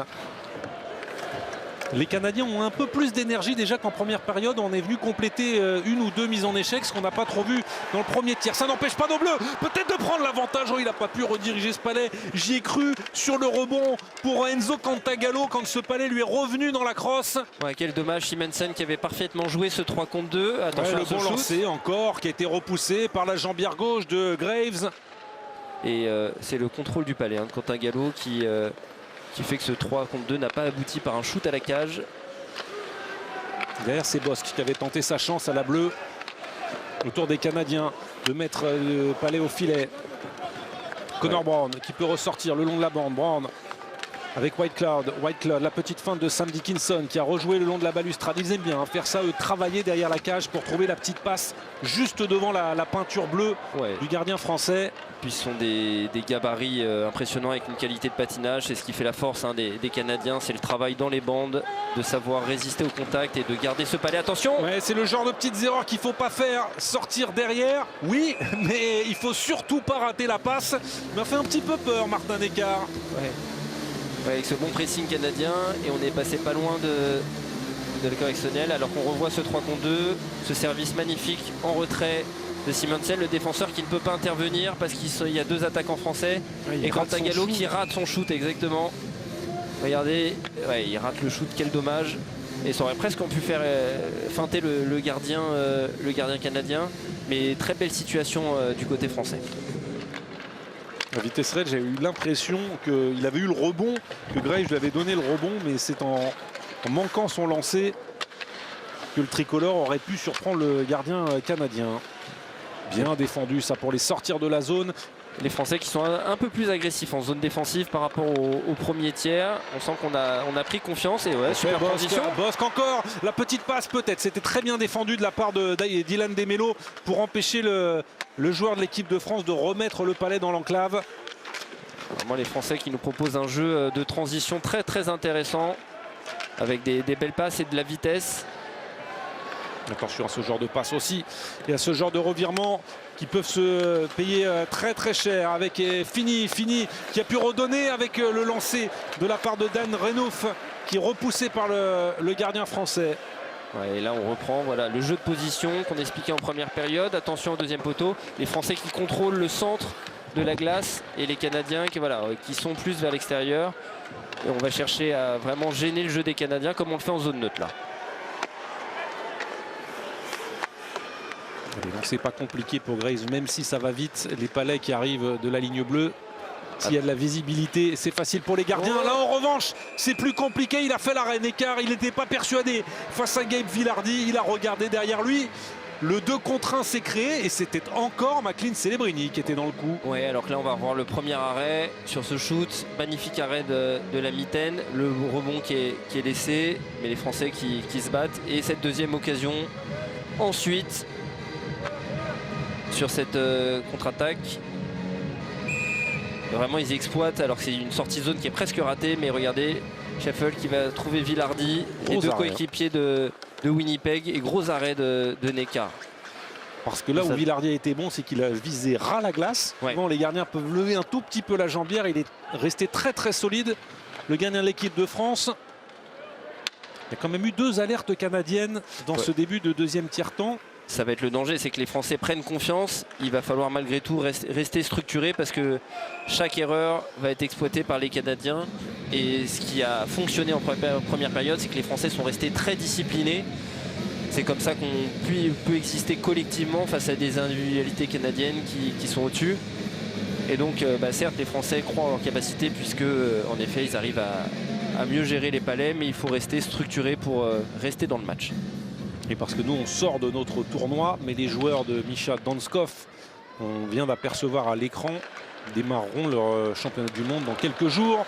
Alors qu'on va essayer de résister encore, mais on ne va pas réussir à le faire cette fois face à cette percée de Dylan Holloway.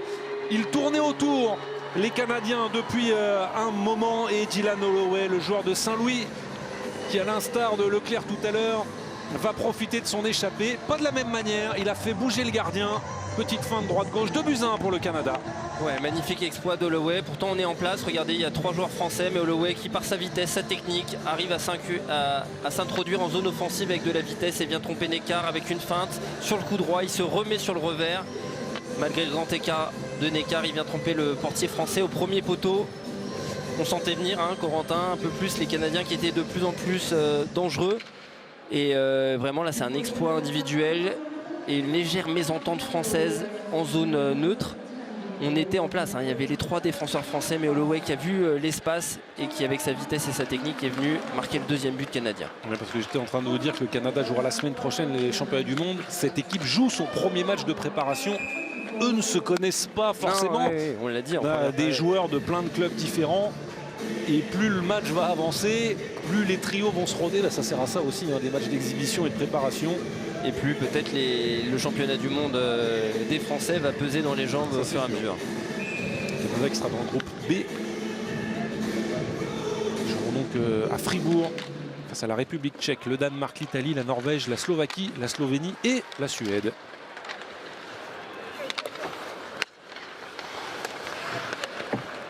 Le petit pivot de la part de Dylan Cozens, le joueur d'Ottawa, pour aller chercher Connor Brown. Bien défendu de la part de Bosque. John Tavares qui vient aider son partenaire le long de la balustrade. Bosque est lui aussi à la lutte avec Nicolas Ritz. Est-ce qu'on va réussir à sortir le palais de cette zone? C'est là où ils sont forts, hein. Voilà, les Canadiens et Cozens qui vient récupérer le palais. Cozens, la petite passe derrière, le lancer qui a été bloqué juste devant le gardien. Oh, ça fait mal. Ouais, ça fait très mal Douet, à Florent Douet qui en douleur au poignet. Il va retourner au banc. Il s'est sacrifié. Je ne sais pas si on va le revoir cet après-midi. Attention. Et ça fait 3. Il y a eu le poteau. Hein. Ah non, il y a eu le poteau. J'ai cru qu'il était parti dedans. C'est le poteau qui est venu repousser Denton Matejchuk. Ça va tellement vite. J'étais persuadé que ce palais avait percé Neckar. Neckar était battu, hein, de toute façon. Et là, on a laissé beaucoup trop d'espace aux défenseurs canadiens. Tavares, la bonne passe de John Tavares avec Dylan Cozens. Là, on est complètement embouteillé dans notre zone. Et les Canadiens, vous nous en parliez, Jérôme Wagner tout à l'heure, peuvent changer leurs effectifs en territoire offensif avec ces fameux bancs à l'opposé. Alors qu'on sent que les Français, voilà, ça fait plus d'1 minute qu'ils sont sur la glace. Donc on va jouer la position. Regardez les Français qui ne patinent plus trop et qui essayent de contenir. Ouais, lancé Dylan O'Donnell, celui-là, je l'ai bien entendu. Le bing de la barre transversale. Ouais. Et je l'ai bien vu aussi. C'était parti fort, le lancer des poignets de Dylan O'Connell. Fraser Minten. Là, faut tenir un côté français, espérer que le palais soit gelé. Oh là là, encore une grosse occasion, hein, pour les Canadiens, ou vraiment sortir le palais de la zone. Et là, c'est dur, hein, pour nos Français. C'était une déviation d'O'Donnell juste devant le gardien et ils vont revenir à la charge. On est complètement cramé. Oh, c'est bien joué. Très beau jeu défensif. Il fait du bien ce petit putt-check pour sortir de la zone, ce qui va permettre à 5 nouveaux joueurs français de rentrer sur la glace. C'est Valentin Grossetête, je crois, qui avait tendu la crosse pour permettre au moins un changement de ligne et d'avoir des effectifs prêts. Et pourquoi pas en profiter avec Aurélien Dair, Jordan Perret qui demande le puck. Intéressant cette protection de palais. Et on contrôle bien la petite passe qui va réussir quand même jusqu'à Johan Coulot. Coulot fait le tour de la cage, il a voulu rediriger, il n'a pas pu lancer malheureusement. C'est pas terminé avec Louis Boudon. Boudon qui redonne. Elle fait du bien cette présence française un peu en zone offensive. Ça faisait longtemps qu'on s'était pas mis montré devant le but de Graves. Et ça va peut-être réveiller un petit peu Bercy aussi. Ce serait bien de terminer par un shoot. Et Boudon n'a pas réussi à lancer, Perret non plus. Et le Canada peut à son tour libérer son territoire. Petite transition, est-ce qu'il y aura un dégagement interdit? Non. Avec Bruges qui fait un bon pressing, il transmet le palais en haut. Et le palais qui traîne devant, on n'a pas pu le rediriger non plus. Alors que Baptiste Bruch était là. Le Canada mène 2-1 dans ce match d'exhibition. Et Florent Douai doit être en douleur avec ce caoutchouc vulcanisé qu'on a mis au congélateur avant le match. Quand ça part très fort. Il s'est sacrifié, notre joueur. Et on peut revoir vraiment ce petit tir qui est intéressant devant la cage. Et c'est cette présence devant la cage qui est intéressante. Et là, on voit des situations un peu canadiennes avec ça, notamment le poteau. De O'Donnell, c'est le deuxième. On n'a pas vu le premier. Ouais. Et on n'a pas vu le lancer bloqué aussi pour Douai. Et en revanche, Marc Scheifele, oublié en couverture défensive, qui vient lever le palais au-dessus de la mitaine de Martin Eckhard pour porter le score à 3-1. On sent quand même que le Canada, dans cette deuxième période, est clairement passé à la vitesse supérieure. Ouais, on sent qu'ils sont montés d'un cran, l'équipe canadienne, avec cette contre-attaque. Alors qu'on est en surnombre, hein. Regardez, on est en surnombre défensif, quel dommage, et on arrive, il y a un manque de communication et on laisse au deuxième poteau tout seul Marc Scheifele qui a juste à tromper Eckhard qui pourtant s'avance un peu. Mais là c'est vraiment un manque de communication des Français. Ils sont à 4 contre 3 attaquants canadiens. On n'arrive pas bien à communiquer et on laisse tout seul le numéro 55 canadien qui est magnifiquement trouvé par cette passe et vient tromper Eckhard au deuxième poteau. Et malheureusement Thierry a été aspiré logiquement par McLean Celebrini et c'est derrière que 2 joueurs français sont allés couvrir le même homme. Et Scheifele en a profité tout de suite pour trouver la brèche. Ouais. Thierry lui est avec son joueur entre guillemets, mais voilà, lui il fait pas d'erreur. Non, pas du tout. Celebrini vient l'aspirer pour ouvrir justement l'enclave et c'est que derrière ça crée confusion. Exactement. Et c'est ces petites erreurs qui sont payées cash face aux grandes équipes. Et là vraiment c'est dommage. Sur 2 situations où, entre guillemets on était en place.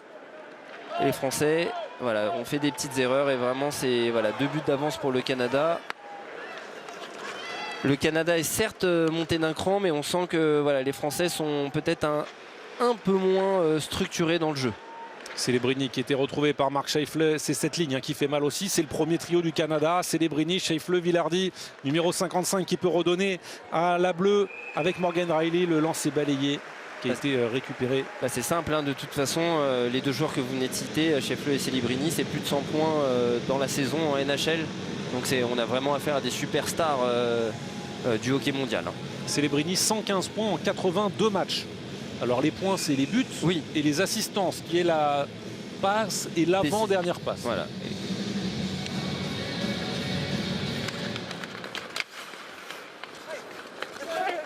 Et la mise au jeu gagnée par l'équipe de France, mais le palais est rendu à cause de la grosse pression imposée par John Tavares.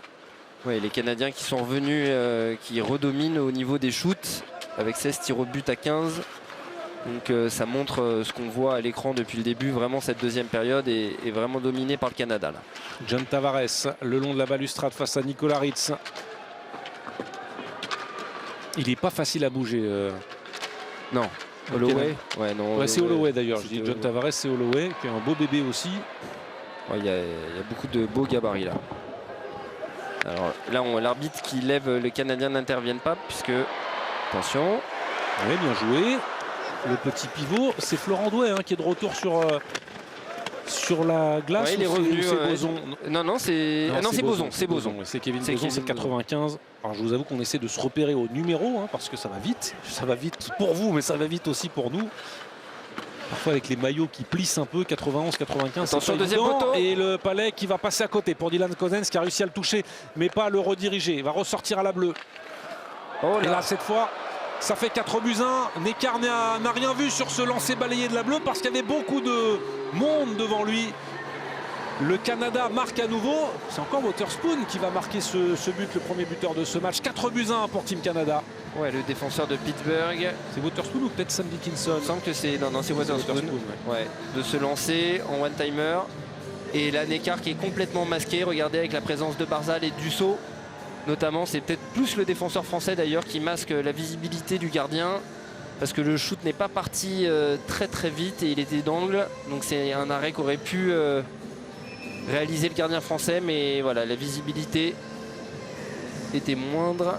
Alors, que se passe-t-il?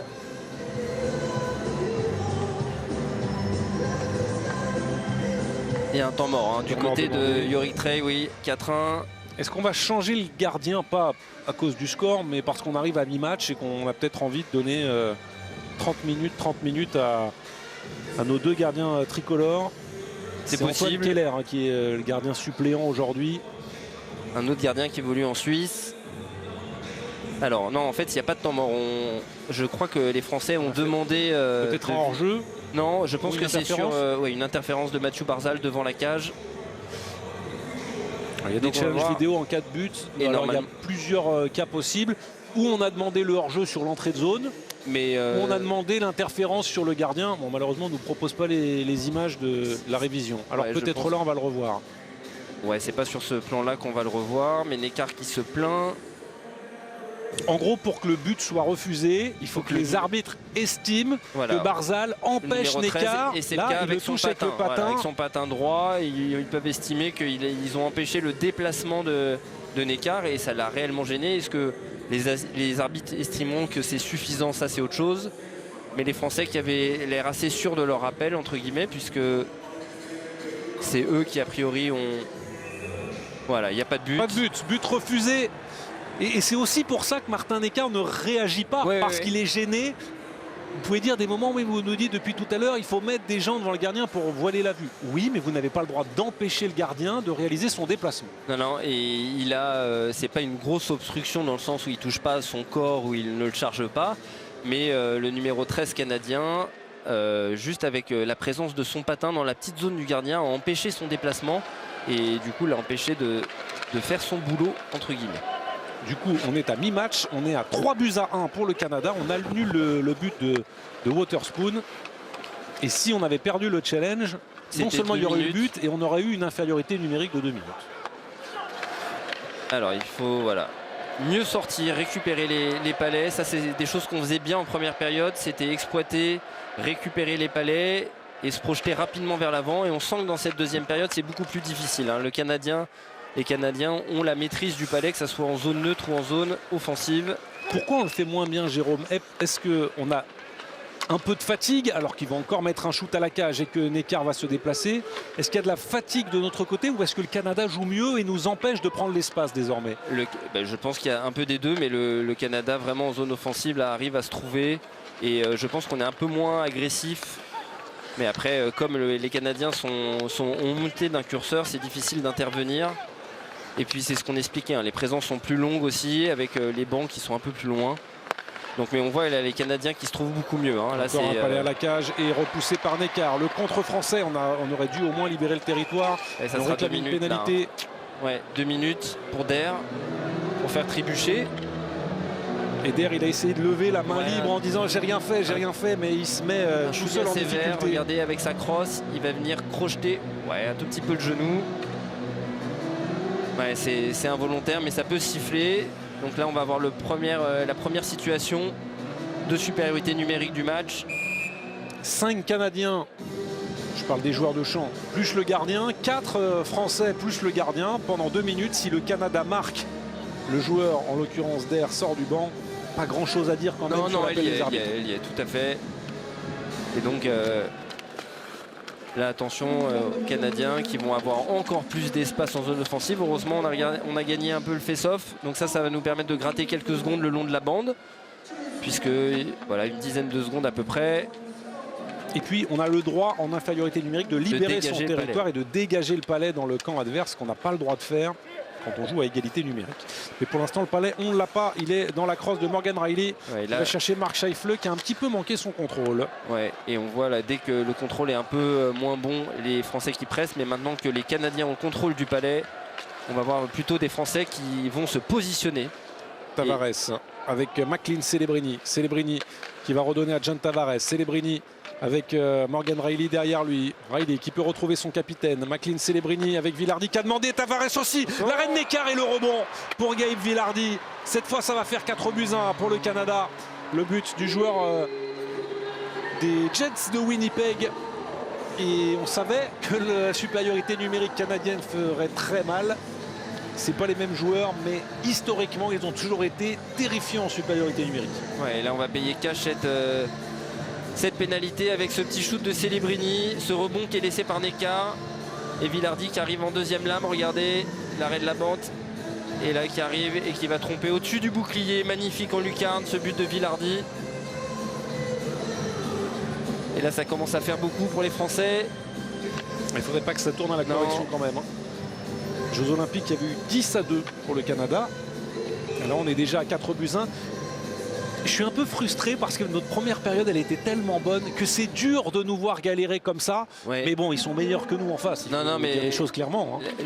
J'allais vous dire la première période et même le tout début de la seconde période, on avait su se montrer un peu dangereux dans la zone offensive du Canada. Mais là, ils ont clairement monté d'un cran, le Canadien. Et voilà, ils ont des meilleurs techniciens, patineurs. Donc là, ça devient difficile pour nos Français. Il faut résister un peu dans ce fin de deuxième tiers-temps. Le rebond a été donné. Je vous ai vu, Jérôme, vouloir dégager l'enclave devant Robert Thomas qui heureusement n'a pas pu rediriger du revers. Ouais. Robert Thomas encore. La passe, le lancer qui a été bloqué par un défenseur français. Et on va libérer le territoire. C'est la première fois, je crois qu'on aura un dégagement refusé. Expliquez-nous ce que c'est. Oui, mais quand vous êtes dans votre camp, dans votre moitié de patinoire, vous n'avez pas le droit de dégager le palais à l'opposé. C'est ce qu'on appelle un dégagement interdit. Donc là, ce qui va se passer, c'est qu'on va avoir de nouveau un engagement en zone offensive, sachant que les 5 joueurs français ne peuvent pas changer. Les Français restent sur la glace. Les Canadiens ont changé de ligne. On a vu que John Tavares était arrivé. Ils sont un peu frais. Et Martin Neccar le fait à l'ancienne, comme s'il avait 35 ans et qu'il connaissait ça par cœur. Permet peut-être à tout le monde de respirer parce qu'il a un problème de masque. Ouais, on sent que physiquement là pour les Français ça commence à être difficile. On a joué le Kazakhstan, la Lituanie, l'Ukraine, la Pologne et le Japon dans les 10 derniers jours. Donc c'est normal que ça pèse un peu. Ouais, et puis en plus le score fait que ça pèse encore plus dans les jambes. On a bien réagi pour sortir après ce face-off de la part de Baptiste Bruch. Bruch qui peut donner à Simonsen. Simonsen qui va essayer de résister le long de la bande à 2 Canadiens. Et c'est Denton Matejchak qui a pu ressortir. Les Canadiens sont beaucoup plus agressifs qu'en première période. Ils nous laissent beaucoup moins d'espace. Et sur le peu de sortie de zone qu'on a à faire, les Canadiens qui se replient alors qu'ils faisaient peut-être un peu moins en première période. Ce qui nous laisse vraiment pas vraiment d'occasion. Et on est reparti sur une phase un peu de domination canadienne. Avec Dylan Cousins qui a pu retrouver dans l'enclave John Tavares qui n'a pas pu cadrer son lancer. Cousins qui va aller changer au banc. Il a voulu prendre de la vitesse à la bleue. Et regardez, libéré par Simonsen. Non, on n'arrive même pas à quitter le territoire. Ça, c'est dur. Hein. C'est ça, c'est sur les zones de transition. Là, vous défendez tellement que vous n'avez plus d'énergie pour les contre-attaques.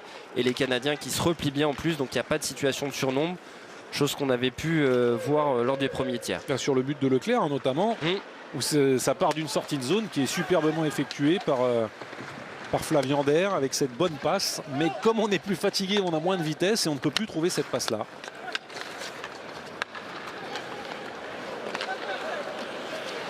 Les Canadiens encore, attention, qui insistent pour essayer d'aller marquer le 5e.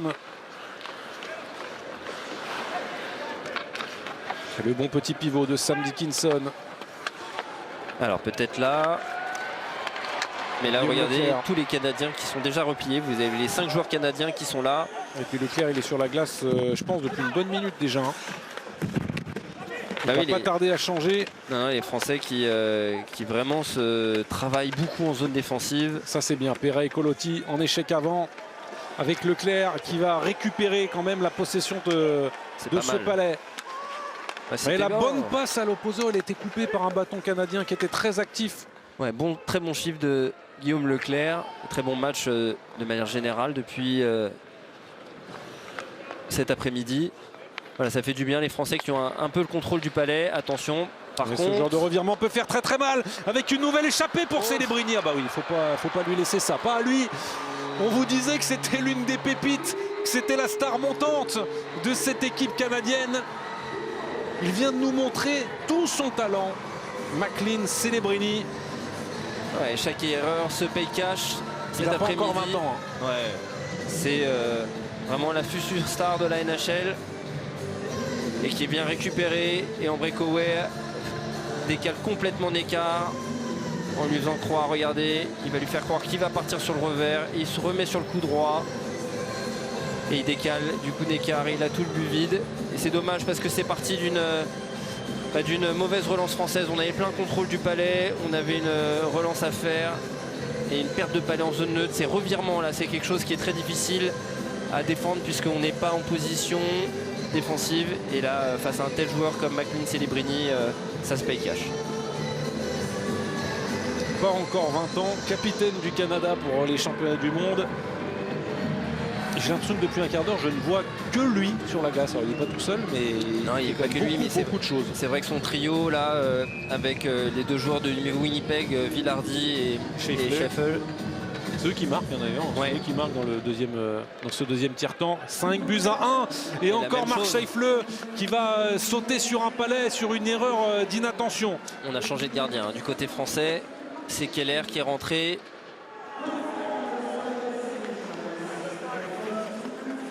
Keller qui lui a été drafté en NHL par les Washington, oui. Attention par encore les Caps. Belle intervention là. Et qui là va sortir et qui va empêcher au moins temporairement le 6e but canadien.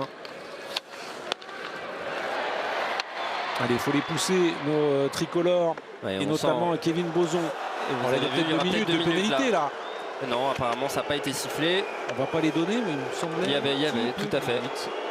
Bon, allez, attention. Les arbitres ont toujours raison, donc ça sert à rien de les demander. De toute façon, on les aura pas. Bon lancer de Bosque qui a été bloqué par les Canadiens. Enfin, on est en territoire offensif pour essayer de créer quelque chose. Peut-être d'aller marquer ce deuxième but. Le bon jeu en pivot de la part de Valentin Grossetête. Grossetête qui a pu redonner derrière lui avec Baptiste Bruch.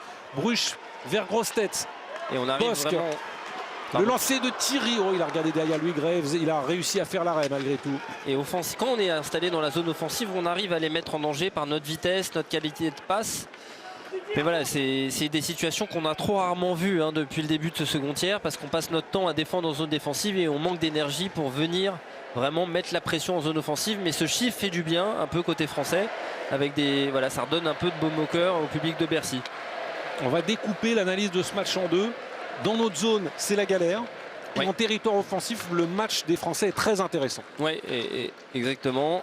Bon, ça suffit pas, mais prenons quand même les points très positifs de ce match-là face à un adversaire, on le dit, on le répète, et vous le savez, qui est beaucoup, beaucoup plus fort. Mais c'est qu'on a fait en plus des petites erreurs dans ce deuxième tiers. Là, il y a un palais de relance, il y a 2 contre 1 joué avec l'équipe de France qui peut accélérer, le lancer, le rebond, il a fait l'arrêt. Graves, il ne le savait pas devant Johan Coulot, qu'il avait quasiment battu. Plus on n'a pas de réussite. Ouais, et là c'est dur hein, pour le retour, attention à la contre-attaque quand même. Ce qui est dur, c'est de voir le gardien en face faire l'arrêt et ne pas savoir qu'il a fait l'arrêt. Ouais, tout à fait. Je pense qu'il cherchait éventuellement un rebond. Attention. John Tavares, la passe vers Robert Thomas, bien joué de la part de Keller. Et on va revoir sûrement l'occasion de Coulot. Et ce 2 contre 1, voilà cette perte de palais. Simonsen qui transmet à Coulot. Et là c'est le 2 contre 1. Il me semble avec Baptiste Bruch. Et là on va chercher... Ah non, il cherche au deuxième poteau. Entre le corps et le bouclier. Et Graves qui cherche le palais. Regardez, il pense avoir fait l'arrêt. Et il ne sait pas du tout que le palais est entre ses jambes. C'est presque dommage que Coulot soit derrière la cage pour exploiter le rebond. Il a de la chance sur le rebond. Si on avait eu un peu plus de lucidité et un peu moins de fatigue, on aurait eu un Français qui aurait filé à la cage et qui aurait pu nettoyer tout ça. Ce que nous font les Canadiens depuis tout à l'heure. Jordan Perret, la petite feinte. C'est intéressant le mot que vous avez employé. Le lancer de Bosque et le bel arrêt de Graves. Le problème, c'est quand il n'y a pas de monde devant lui, il voit tout. Ouais, à ce niveau-là, et encore le Bosque qui était plutôt bien placé, mais un gardien de ce niveau, s'il n'a pas de trafic devant la cage, il n'est pas gêné, il y a très peu de chances qu'il soit trompé. On va le revoir, cette belle transmission. Et ce palais qui roule un peu, c'est dommage. Et le palais qui est un tout petit peu en avant sur la reprise de Jules Bosque, qui fait qu'elle manque un peu de puissance. Donc là, c'est un arrêt facile pour Graves. Et vous avez employé un mot intéressant, Corentin, juste avant, c'était lucidité. Et on en manque un peu sur ce second tiers par la fatigue. Et par le travail de sape en fait, qui est réalisé par les Canadiens en zone offensive. On passe du temps à défendre, donc on manque un peu de lucidité sur les transitions. Connor Brown qui donne à John Tavares. Et un petit peu de facilité là aussi pour Parker Wotherspoon qui a mal contrôlé la possession de ce puck. Dylan Cozens ne pourra pas s'échapper, mais on libère toujours pas le territoire. Ça fait 3-4 fois qu'on fait ça, qu'on a des palais de relance. Et on pourrait tranquillement le lober en territoire central. Et non, du coup, on prend toute la pression qui revient. L'arrêt de la part de Keller. Et derrière, le manqué de la part d'Emit Finik. On a regardé le toit de Bercy en disant comment j'ai raté ça. Alors, je ne sais pas si on va le revoir en ralenti, mais il a réalisé un geste incroyable. Il s'est amené le palais entre les jambes. On va voir. Il avait fait le plus dur. Ouais. Et derrière, il a manqué la cage. Keller fait une belle entrée aussi. Oui, il essaie de s'imposer physiquement. Exactement. Il n'est pas timide. Il réalise les arrêts qu'il faut. Newton. Et dans la dernière minute de cette deuxième période, on vivra ensemble sur la chaîne L'équipe le troisième tiers-temps avant de filer au tennis de table pour la finale des championnats du monde par équipe. Chine-Japon. Et encore, attention. Et un bel arrêt. Une nouvelle plus de Keller. Keller qui est un gardien intéressant, hein, qui évolue en Ligue nationale suisse. Donc c'est attention à cette contre-attaque. Et le lancer qui a été bloqué.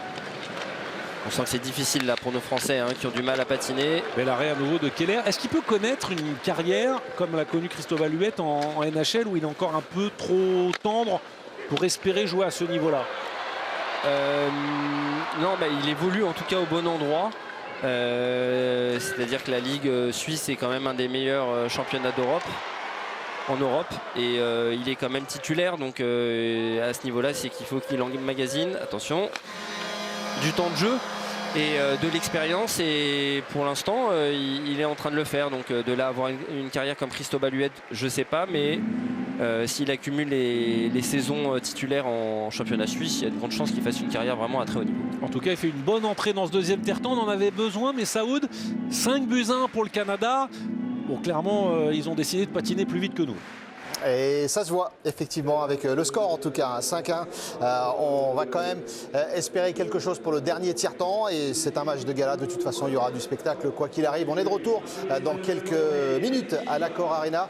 Vous le savez, on vit en ce moment également les finales des championnats du monde par équipe de tennis de table. La finale homme, c'est à 17 h. La finale femme vient de se terminer il y a quelques instants. C'était ultra spectaculaire avec la Chine qui finalement s'est imposée à l'issue du 5e match décisif. Voici la balle de match justement que vous avez pu vivre sur l'équipe live, le site, l'application l'équipe.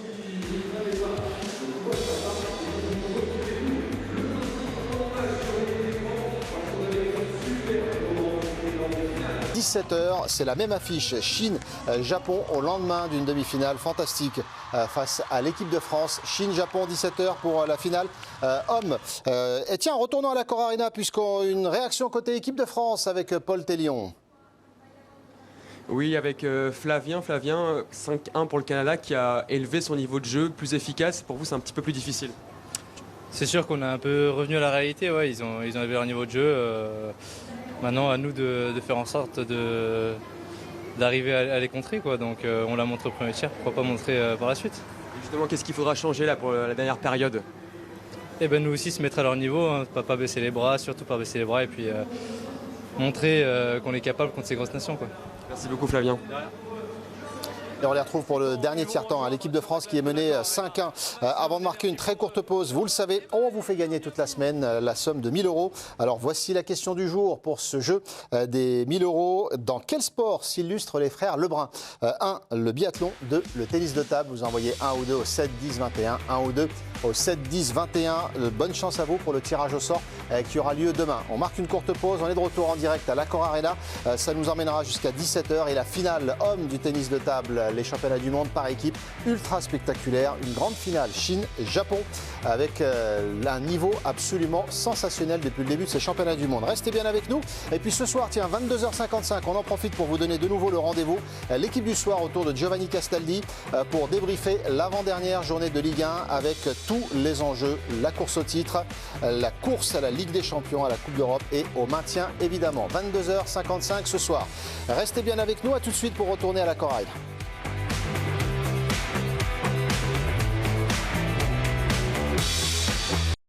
La suite des Grands Lives, bienvenue à vous si vous nous rejoignez, très bon dimanche à vous. On vit ensemble un match de gala à l'Accor Arena, c'est notre mur des directs, l'Accor Arena avec la fête du hockey sur glace. L'équipe de France qui affronte en ce moment dans ce match de gala le Canada, vice-champion olympique. Et puis c'est une belle journée pour le tennis de table avec les finales des championnats du monde. La finale femme vient de sacrer la Chine de nouveau face à toute l'équipe de France qui a réussi des mondiaux absolument sensationnels. Ils seront au Tour de France Piron dans l'équipe de choc. 16h45 demain l'événement, les Bleus du tennis de table invités de l'équipe de choc.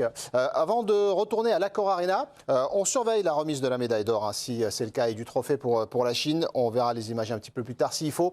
Corentin Meignier, Jérôme Wagner, avant que les Bleus et les joueurs ne reviennent dans quelques instants, on surveille ce qui se passe en direct. On va revoir les buts canadiens, c'est aussi l'occasion d'apprécier du côté du hockey sur glace cette équipe canadienne, un vice-champion olympique qui prépare les mondiaux qui débuteront en mi-mai. Oui, absolument, Messaoud. Et puis de suivre, si vous n'avez qu'un joueur à suivre, je vous conseille le numéro 71, qui est le capitaine du Canada. On en a parlé, on va en parler pour les 10-15 prochaines années. C'est un signe fort de l'avoir mis capitaine, même si c'est pas lui qui marque le premier but et que c'est Waterspoon. Jérôme, ça veut dire que maintenant, Team Canada appartient à McLean Celebrini, qui a été le joyau canadien au JO. Et on le voit encore cet après-midi, il a vraiment un truc en plus. Vous allez le voir concerné sur quasiment tous les autres buts marqués depuis le début de cette rencontre, après celui de Dylan Holloway. Ouais, incroyable ce joueur de 19 ans, mais vous l'avez dit Corentin, il a fait ses preuves pendant les JO, entouré des stars, et il a fait la différence pendant ces JO. Donc c'est un joueur absolument extraordinaire. Et le Canada, bah oui, qui est clairement monté d'un cran, dans cette deuxième période, et qui ont su exploiter n'importe quelle petites erreurs françaises et des gestes techniques vraiment de toute beauté. Là, on va voir cette transmission au deuxième poteau.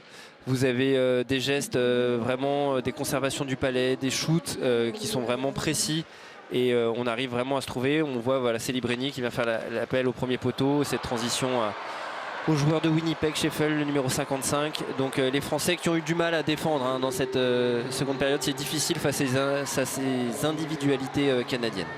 Alors qu'est-ce qui se passe quand une telle équipe accélère, Jérôme, et pourquoi à un moment on est submergé par une telle équipe ? Ben, on est submergé parce que là il y a un contrôle du palais qui est tel que en fait, vous perdez de l'énergie à défendre, vous êtes de moins en moins lucide et il y a ces petites distances, ces petits détails qui font que les shoots qui sont contrés en première période ne le sont plus. Et ça se transforme en but tout simplement. Je compare ça au niveau de l'énergie, mais Saoud, alors c'est pas la meilleure comparaison possible, mais c'est comme si une équipe de rugby ne faisait que défendre, courir constamment après le ballon. Vous fatiguez beaucoup plus en défense qu'en position d'attaque.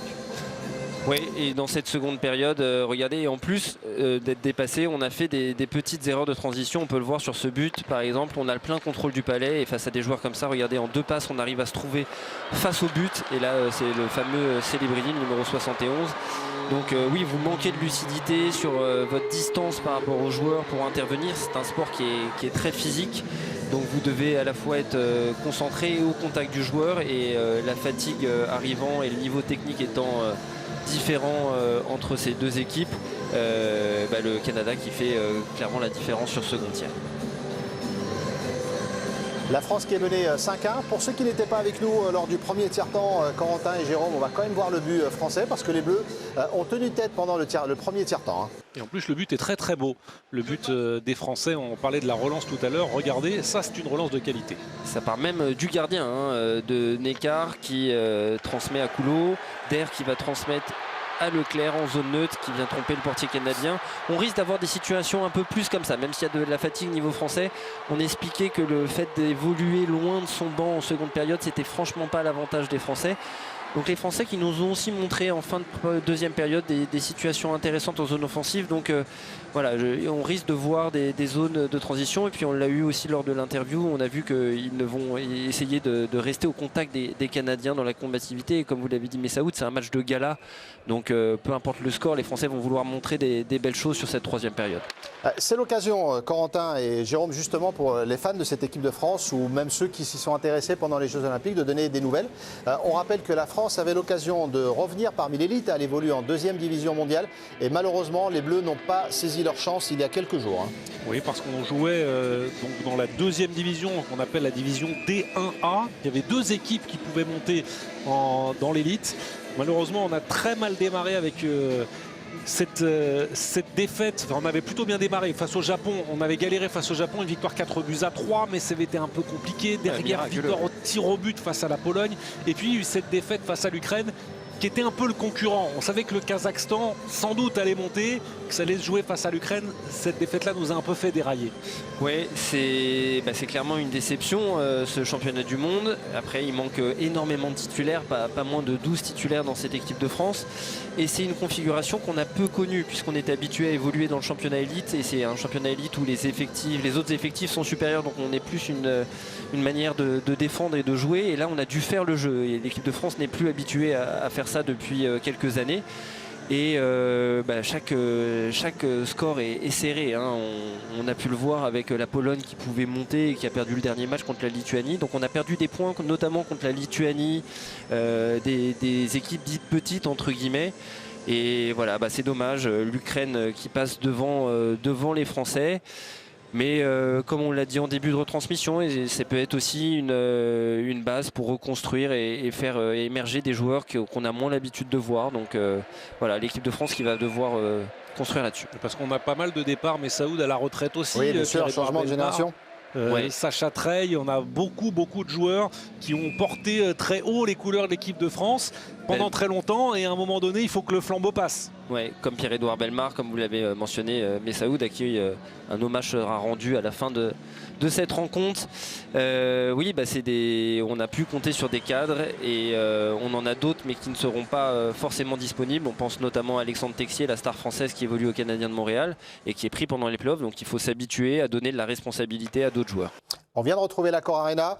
On va surveiller le dernier tiers-temps avec vous, avec l'équipe de France donc, qui s'offre ce dernier tiers-temps de gala face au Canada. Et on retourne à Londres ensuite pour la finale des championnats du monde par équipe de tennis de table Chine-Japon, avec les Bleus qui recevront leur médaille de bronze pour ces championnats du monde à la fin de la finale. 22h55 ce soir, l'équipe du soir pour débriefer l'avant-dernière journée du championnat de France de Ligue 1. Allez, Corentin et Jérôme, on peut s'installer avec vous pour ce dernier tiers-temps à l'Accor Arena. L'objectif, c'est de faire la 3e période comme la première, en se créant des opportunités offensives. Je vous rappelle qu'on a changé de gardien en fin de 2e tiers-temps. C'est Antoine Keller maintenant qui est devant la cage. Il faut résister un peu plus à ce Canada qui a passé la vitesse supérieure lors des 20 minutes précédentes et qui a encore la conservation de ce puck, le contrôle et le lancer qui va passer juste à côté. Pour résumer, Jérôme, ces 40 premières minutes, offensivement, on était plutôt très intéressant. Défensivement, on est plutôt dans le dur. Oui, on a été dans le dur, surtout sur cette 2e période, puisque défensivement, c'était aussi intéressant du côté français. Mais voilà, il faut avoir un peu plus de réglage et pour pouvoir partir sur ces contre-attaques. Parce que défensivement, dès que vous avez la petite demi-seconde de retard, ça devient difficile face à de tels joueurs. Donc voilà, faire ces petits réglages en zone défensive afin de pouvoir mieux se projeter vraiment sur la zone neutre et la zone offensive. Et le changement entre la première et la 2e période sont ces sorties de zone où maintenant, à l'image encore de celle-là, on galère alors qu'on le faisait tellement bien lors des 20 premières minutes. Ouais, alors après c'est aussi conditionné par l'équipe du Canada qui se positionne peut-être un peu mieux aussi et qui est plus sérieux défensivement. Ouais, ils ont su, je vais y arriver, s'ajuster. Pas facile, je me suis lancé dans une phrase extrêmement galère. Et ils se sont bien adaptés, on va le dire comme ça, ce sera plus simple, à la relance française qui doit être portée maintenant par Bercy. Là, on a de la vitesse et on a un petit peu d'espace pour venir peut-être pour Jordan Bougreau créer quelque chose. Une bataille à 4 joueurs le long de la rampe. Et c'est Dan Renouf, le joueur le plus connu du Canada, qui fait partie des 3 invités pour cette préparation. Ils sont 3 joués en Allemagne. Il y a Renouf, il y a Brendan O'Donnell, le 21, et il y a Ner Schner, le 76. Pour venir compléter le contingent canadien. Il y a peut-être encore quelques petits bobos avant d'attaquer les championnats du monde. Voilà, et ça c'est l'agressivité, mais malgré, vous avez vu cette agressivité, il y avait 3 joueurs français sur un seul joueur canadien. Il arrive malgré tout à transmettre le palais. ce qui crée un décalage et cette situation intéressante avec ce bel arrêt de Keller. Et si on veut être complètement honnête, on a l'impression d'être surclassé par le Canada, mais en fait on est surclassé par un trio du Canada. C'est celui qui était sur la glace là. Celebrini, Scheifele, Villardi. Eux, on n'arrive pas à les prendre. Je trouve qu'on lutte plutôt bien. On voit pas beaucoup Robert Thomas, par exemple, le joueur des Blues de Saint-Louis. C'est vraiment le trio des stars canadiennes qui nous fait le plus de mal. C'est assez logique. Et c'est vraiment on n'arrive pas à les prendre. Hein. Des superstars pour le coup. Oui, c'est des vrais superstars. Parce que Scheifele, il aurait pu faire les JO, il n'a pas été pris, mais parce qu'il y a eu des choix de groupe au niveau du Team Canada qui ont été faits, mais il a clairement le niveau pour être dans l'équipe du Team Canada, même dans la grande équipe qui fait les Jeux Olympiques. Scheifele, il avait fait, je crois, le tournoi des 4 nations, non? Il devait être dans le roster. En tout cas, il était. C'est pareil, à chaque fois, il n'est pas loin de le faire. L'objectif aussi pour Keller, c'est de montrer tout son talent. Là, il va capter, même si ça semblait pas cadré. Lui, il est bien rentré dans sa partie, le dernier tricolore. Oui. Et là, il a bien été aidé par sa défensive, parce qu'on a pu le voir sur le shoot, il n'a pas été masqué, ce qui facilite grandement son intervention. Allez, le dégagement par la bande. C'est là où on avait été bon dans ces zones de transition. Sauf que là, voilà, le Canadien qui regagne un peu ses palais. En première période, on gagnait ces petits duels contre la bande. Et on gagnait ces petites imprécisions. Mais regardez là, Barzal qui conserve le palais. Bonne passe, ça revient devant avec ce revers de Sam Dickinson qui va pouvoir récupérer. Et là, ça demande une grande communication. Il y aura hors-jeu. Voilà, ça sera sifflé. Alors pourquoi, Jérôme, le hors-jeu? Parce que le palais était tout simplement sorti de la zone. Et le Canadien est malgré tout rentré avec. Donc on n'a pas le droit de rentrer. Voilà, il ne faut pas qu'il y ait des joueurs qui soient dans la zone offensive. Donc à droite de la ligne bleue avant que le palais y soit. Et comme le palais était ressorti et que les joueurs canadiens étaient restés dans la zone, ils n'avaient pas le droit de re-rentrer dans la zone.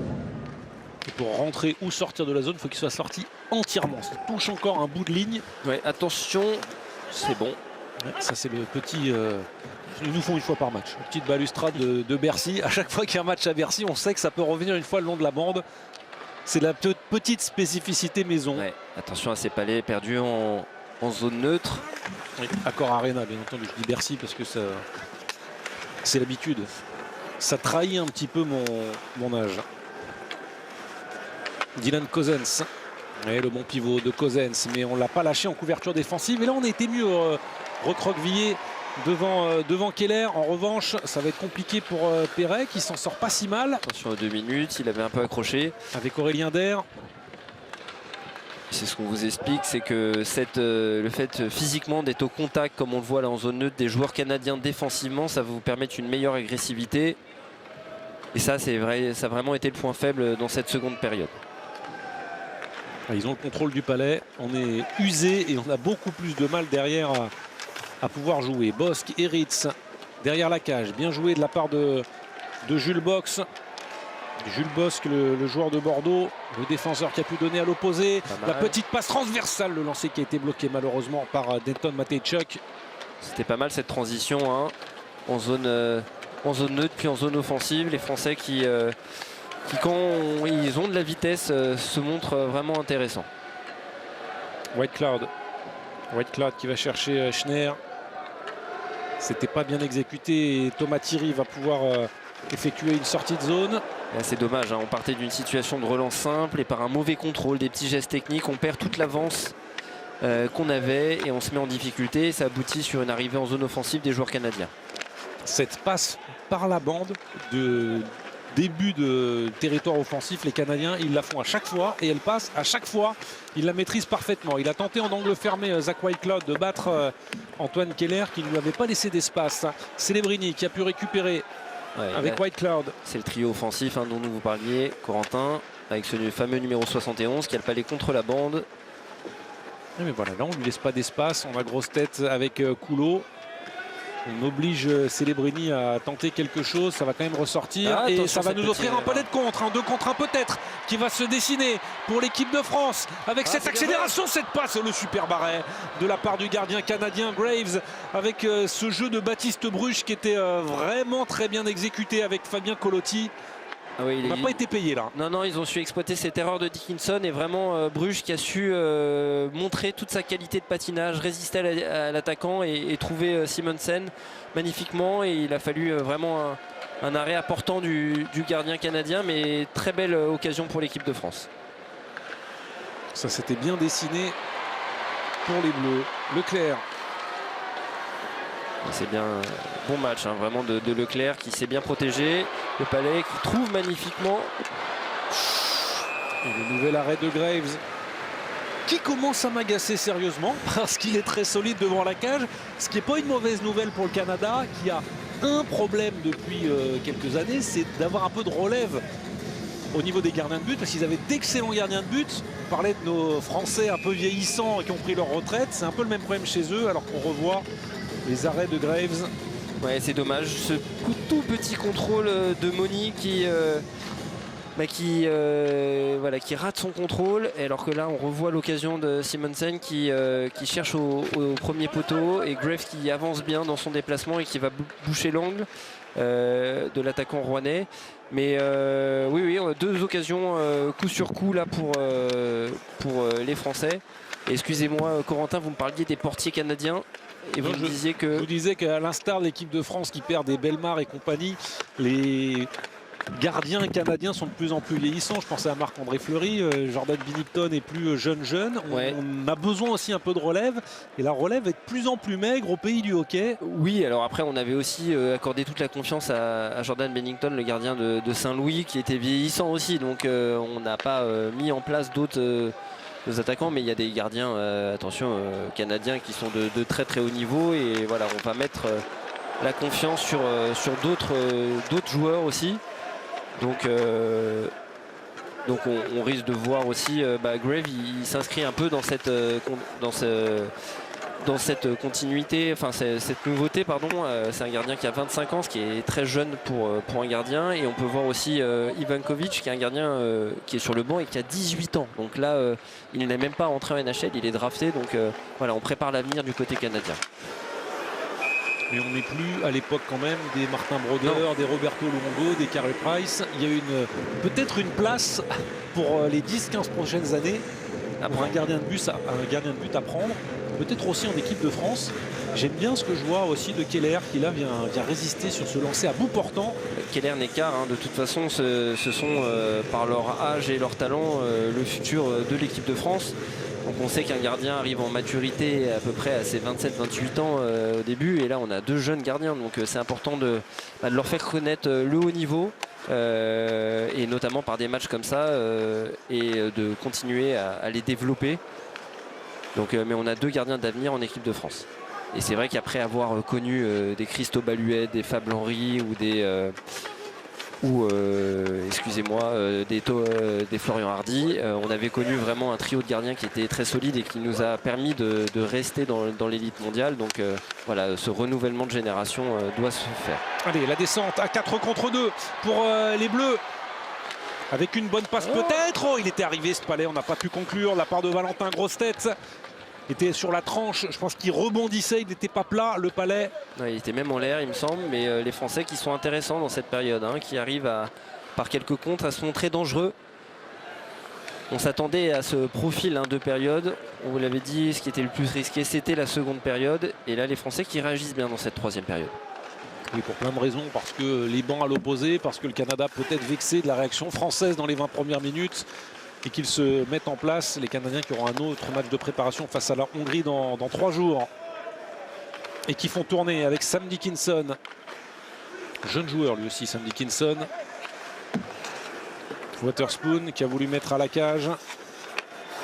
Attention, c'est perte de Palais. Ce sera vraiment le point noir de l'après-midi, ces relances difficiles pour libérer le territoire. Oui, mais c'est toutes les petites différences face à une grande équipe comme ça. C'est le contrôle du Palais, les petites erreurs techniques qui fait qu'on manque de lucidité et d'espace pour faire une relance propre. C'est toute la différence entre les deux équipes aussi. Et puis on vient de jouer le Kazakhstan, la Lituanie, l'Ukraine. Et là on avait plutôt la possession du puck. On n'est pas du tout dans le même genre de rencontre.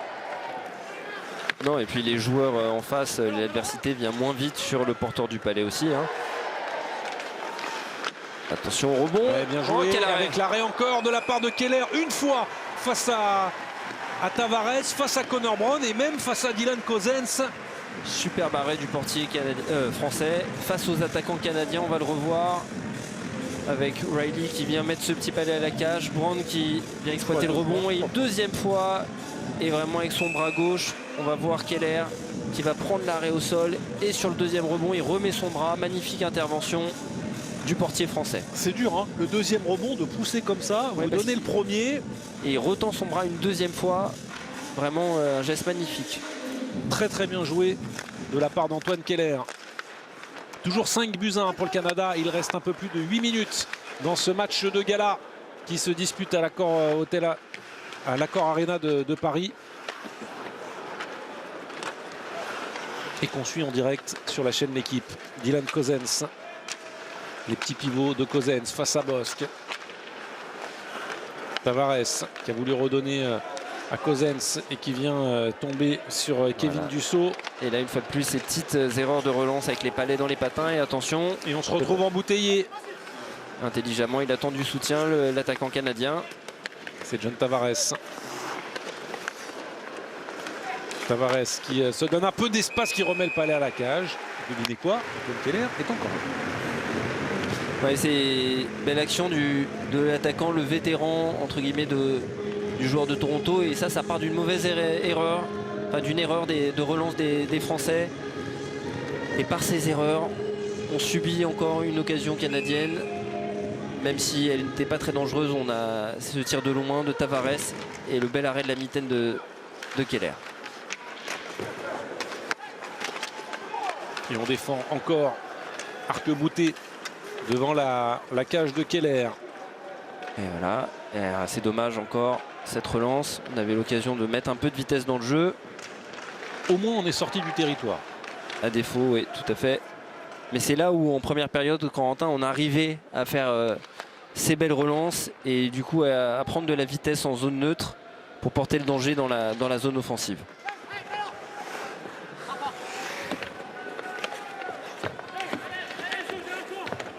Grosse tête aux prises avec Minten. Le palais va sortir. Après ce match, on filera du côté de Londres pour suivre la finale des championnats du monde par équipe de tennis de table entre la Chine et le Japon. Alors malheureusement pas d'équipe de France qui aura quand même été incroyable hier. La Chine, championne depuis 25 ans, est invaincue. Les Bleus ont failli les renverser hier. On verra si le Japon aura autant de force que l'équipe des frères Lebrun. C'est à suivre juste après le hockey sur glace sur la chaîne L'équipe à partir de 17 h.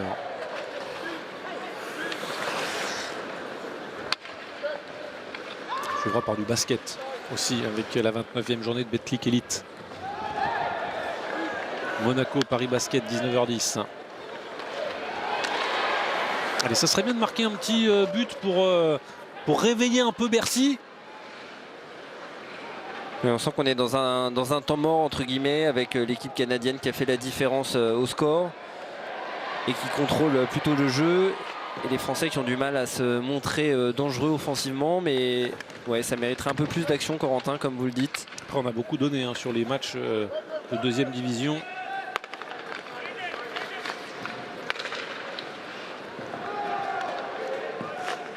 Et on sent la fatigue pour les joueurs de Yorick Treil.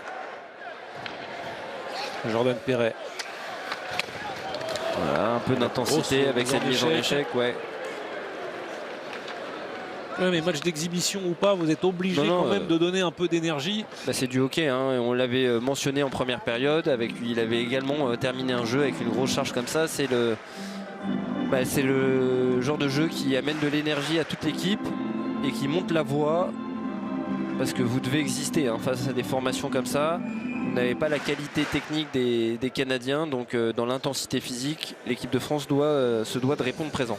Des choses obligatoires en hockey, terminer ses mises en échec et avoir un petit peu d'orgue avant de remettre le palais sur la glace. On a coché toutes les cases.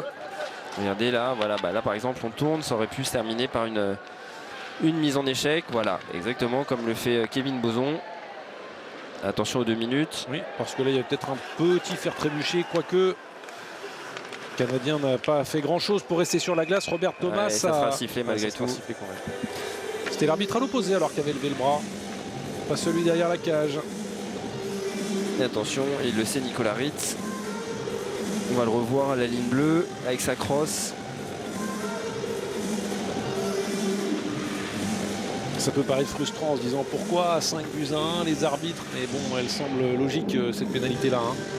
Les arbitres, ils n'ont pas arbitré selon le score, ils ont arbitré selon les règles. C'est vrai, on avait l'impression que le Canadien on a rajouté, on va le voir avec sa crosse. Non, c'est son patin. Avec son patin. Ah non, et la crosse dans un deuxième temps.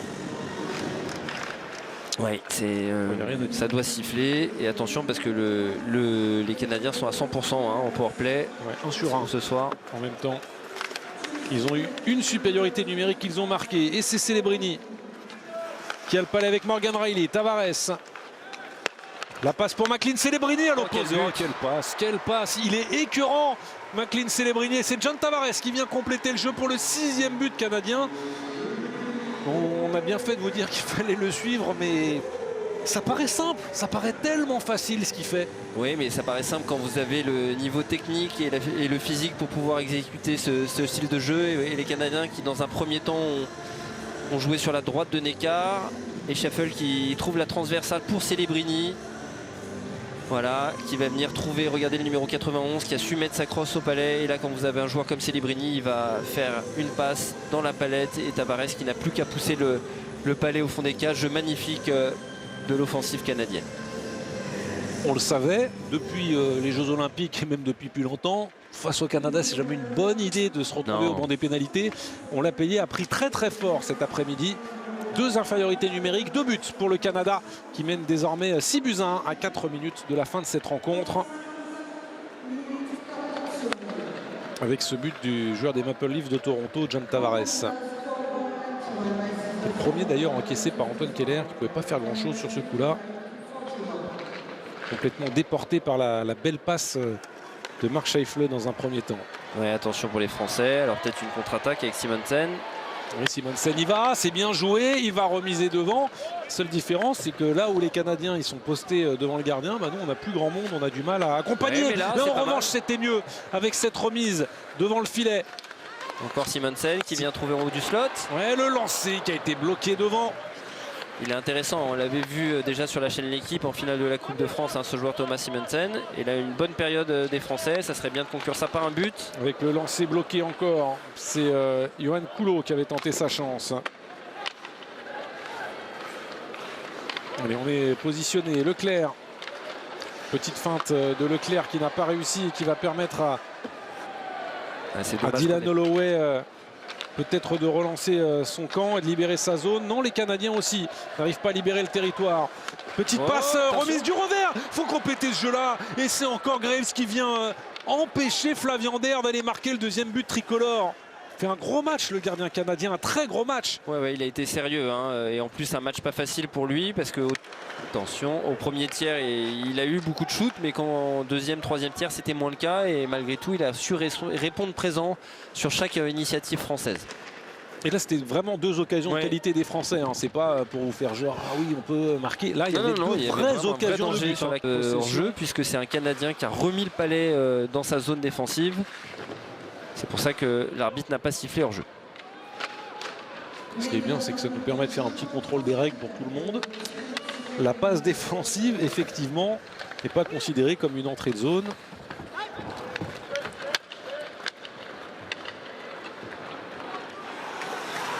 On sent Brown qui a pu trouver à l'opposé le bel arrêt de Keller alors qu'on fonçait devant lui avec Emmett Finney qui avait joué la redirection de ce puck. C'était une belle tentative des Canadiens qui cherchent le petit jeu quand même. On sent qu'on est un peu moins direct à la cage et qu'on va chercher le beau jeu avec la petite passe en plus. Et encore une bonne intervention de Keller. L'essentiel a été fait avant pour Team Canada.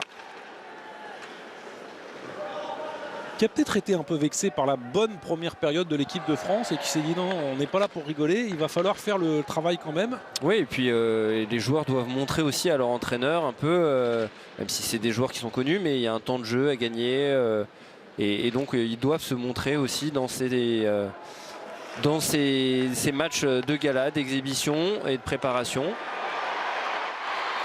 Valentin Grossetête. Ouais, c'est dommage, c'est le contrôle une fois de plus, mais par sa combativité, il va récupérer le palais, Valentin Grossetête.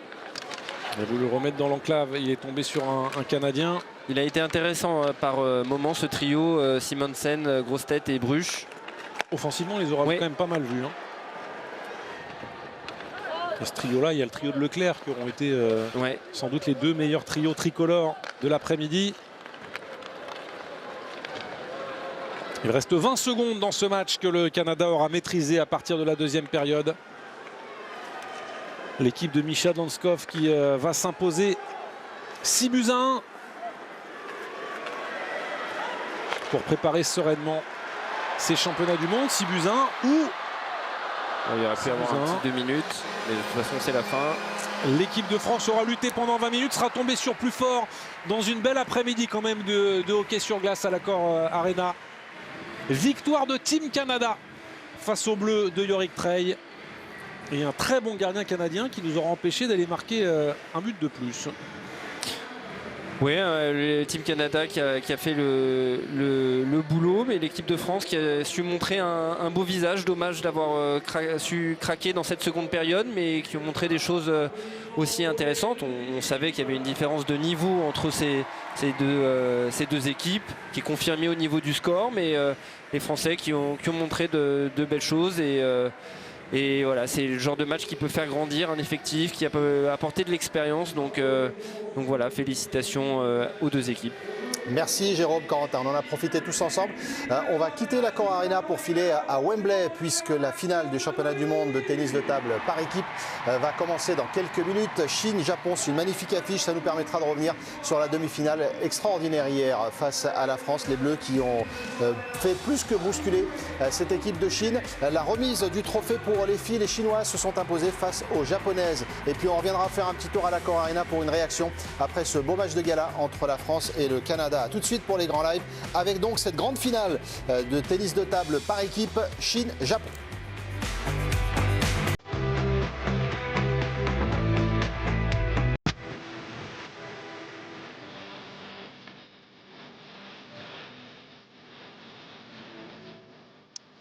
La suite des grands lives, on vient de vivre le match de gala France-Canada à l'Accor Arena. Les Bleus qui ont été battus 6-1 par les vice-champions olympiques canadiens au hockey sur glace. On a profité de ce match de gala. On va profiter maintenant de la grande finale des championnats du monde par équipe de tennis de table à Londres au lendemain d'un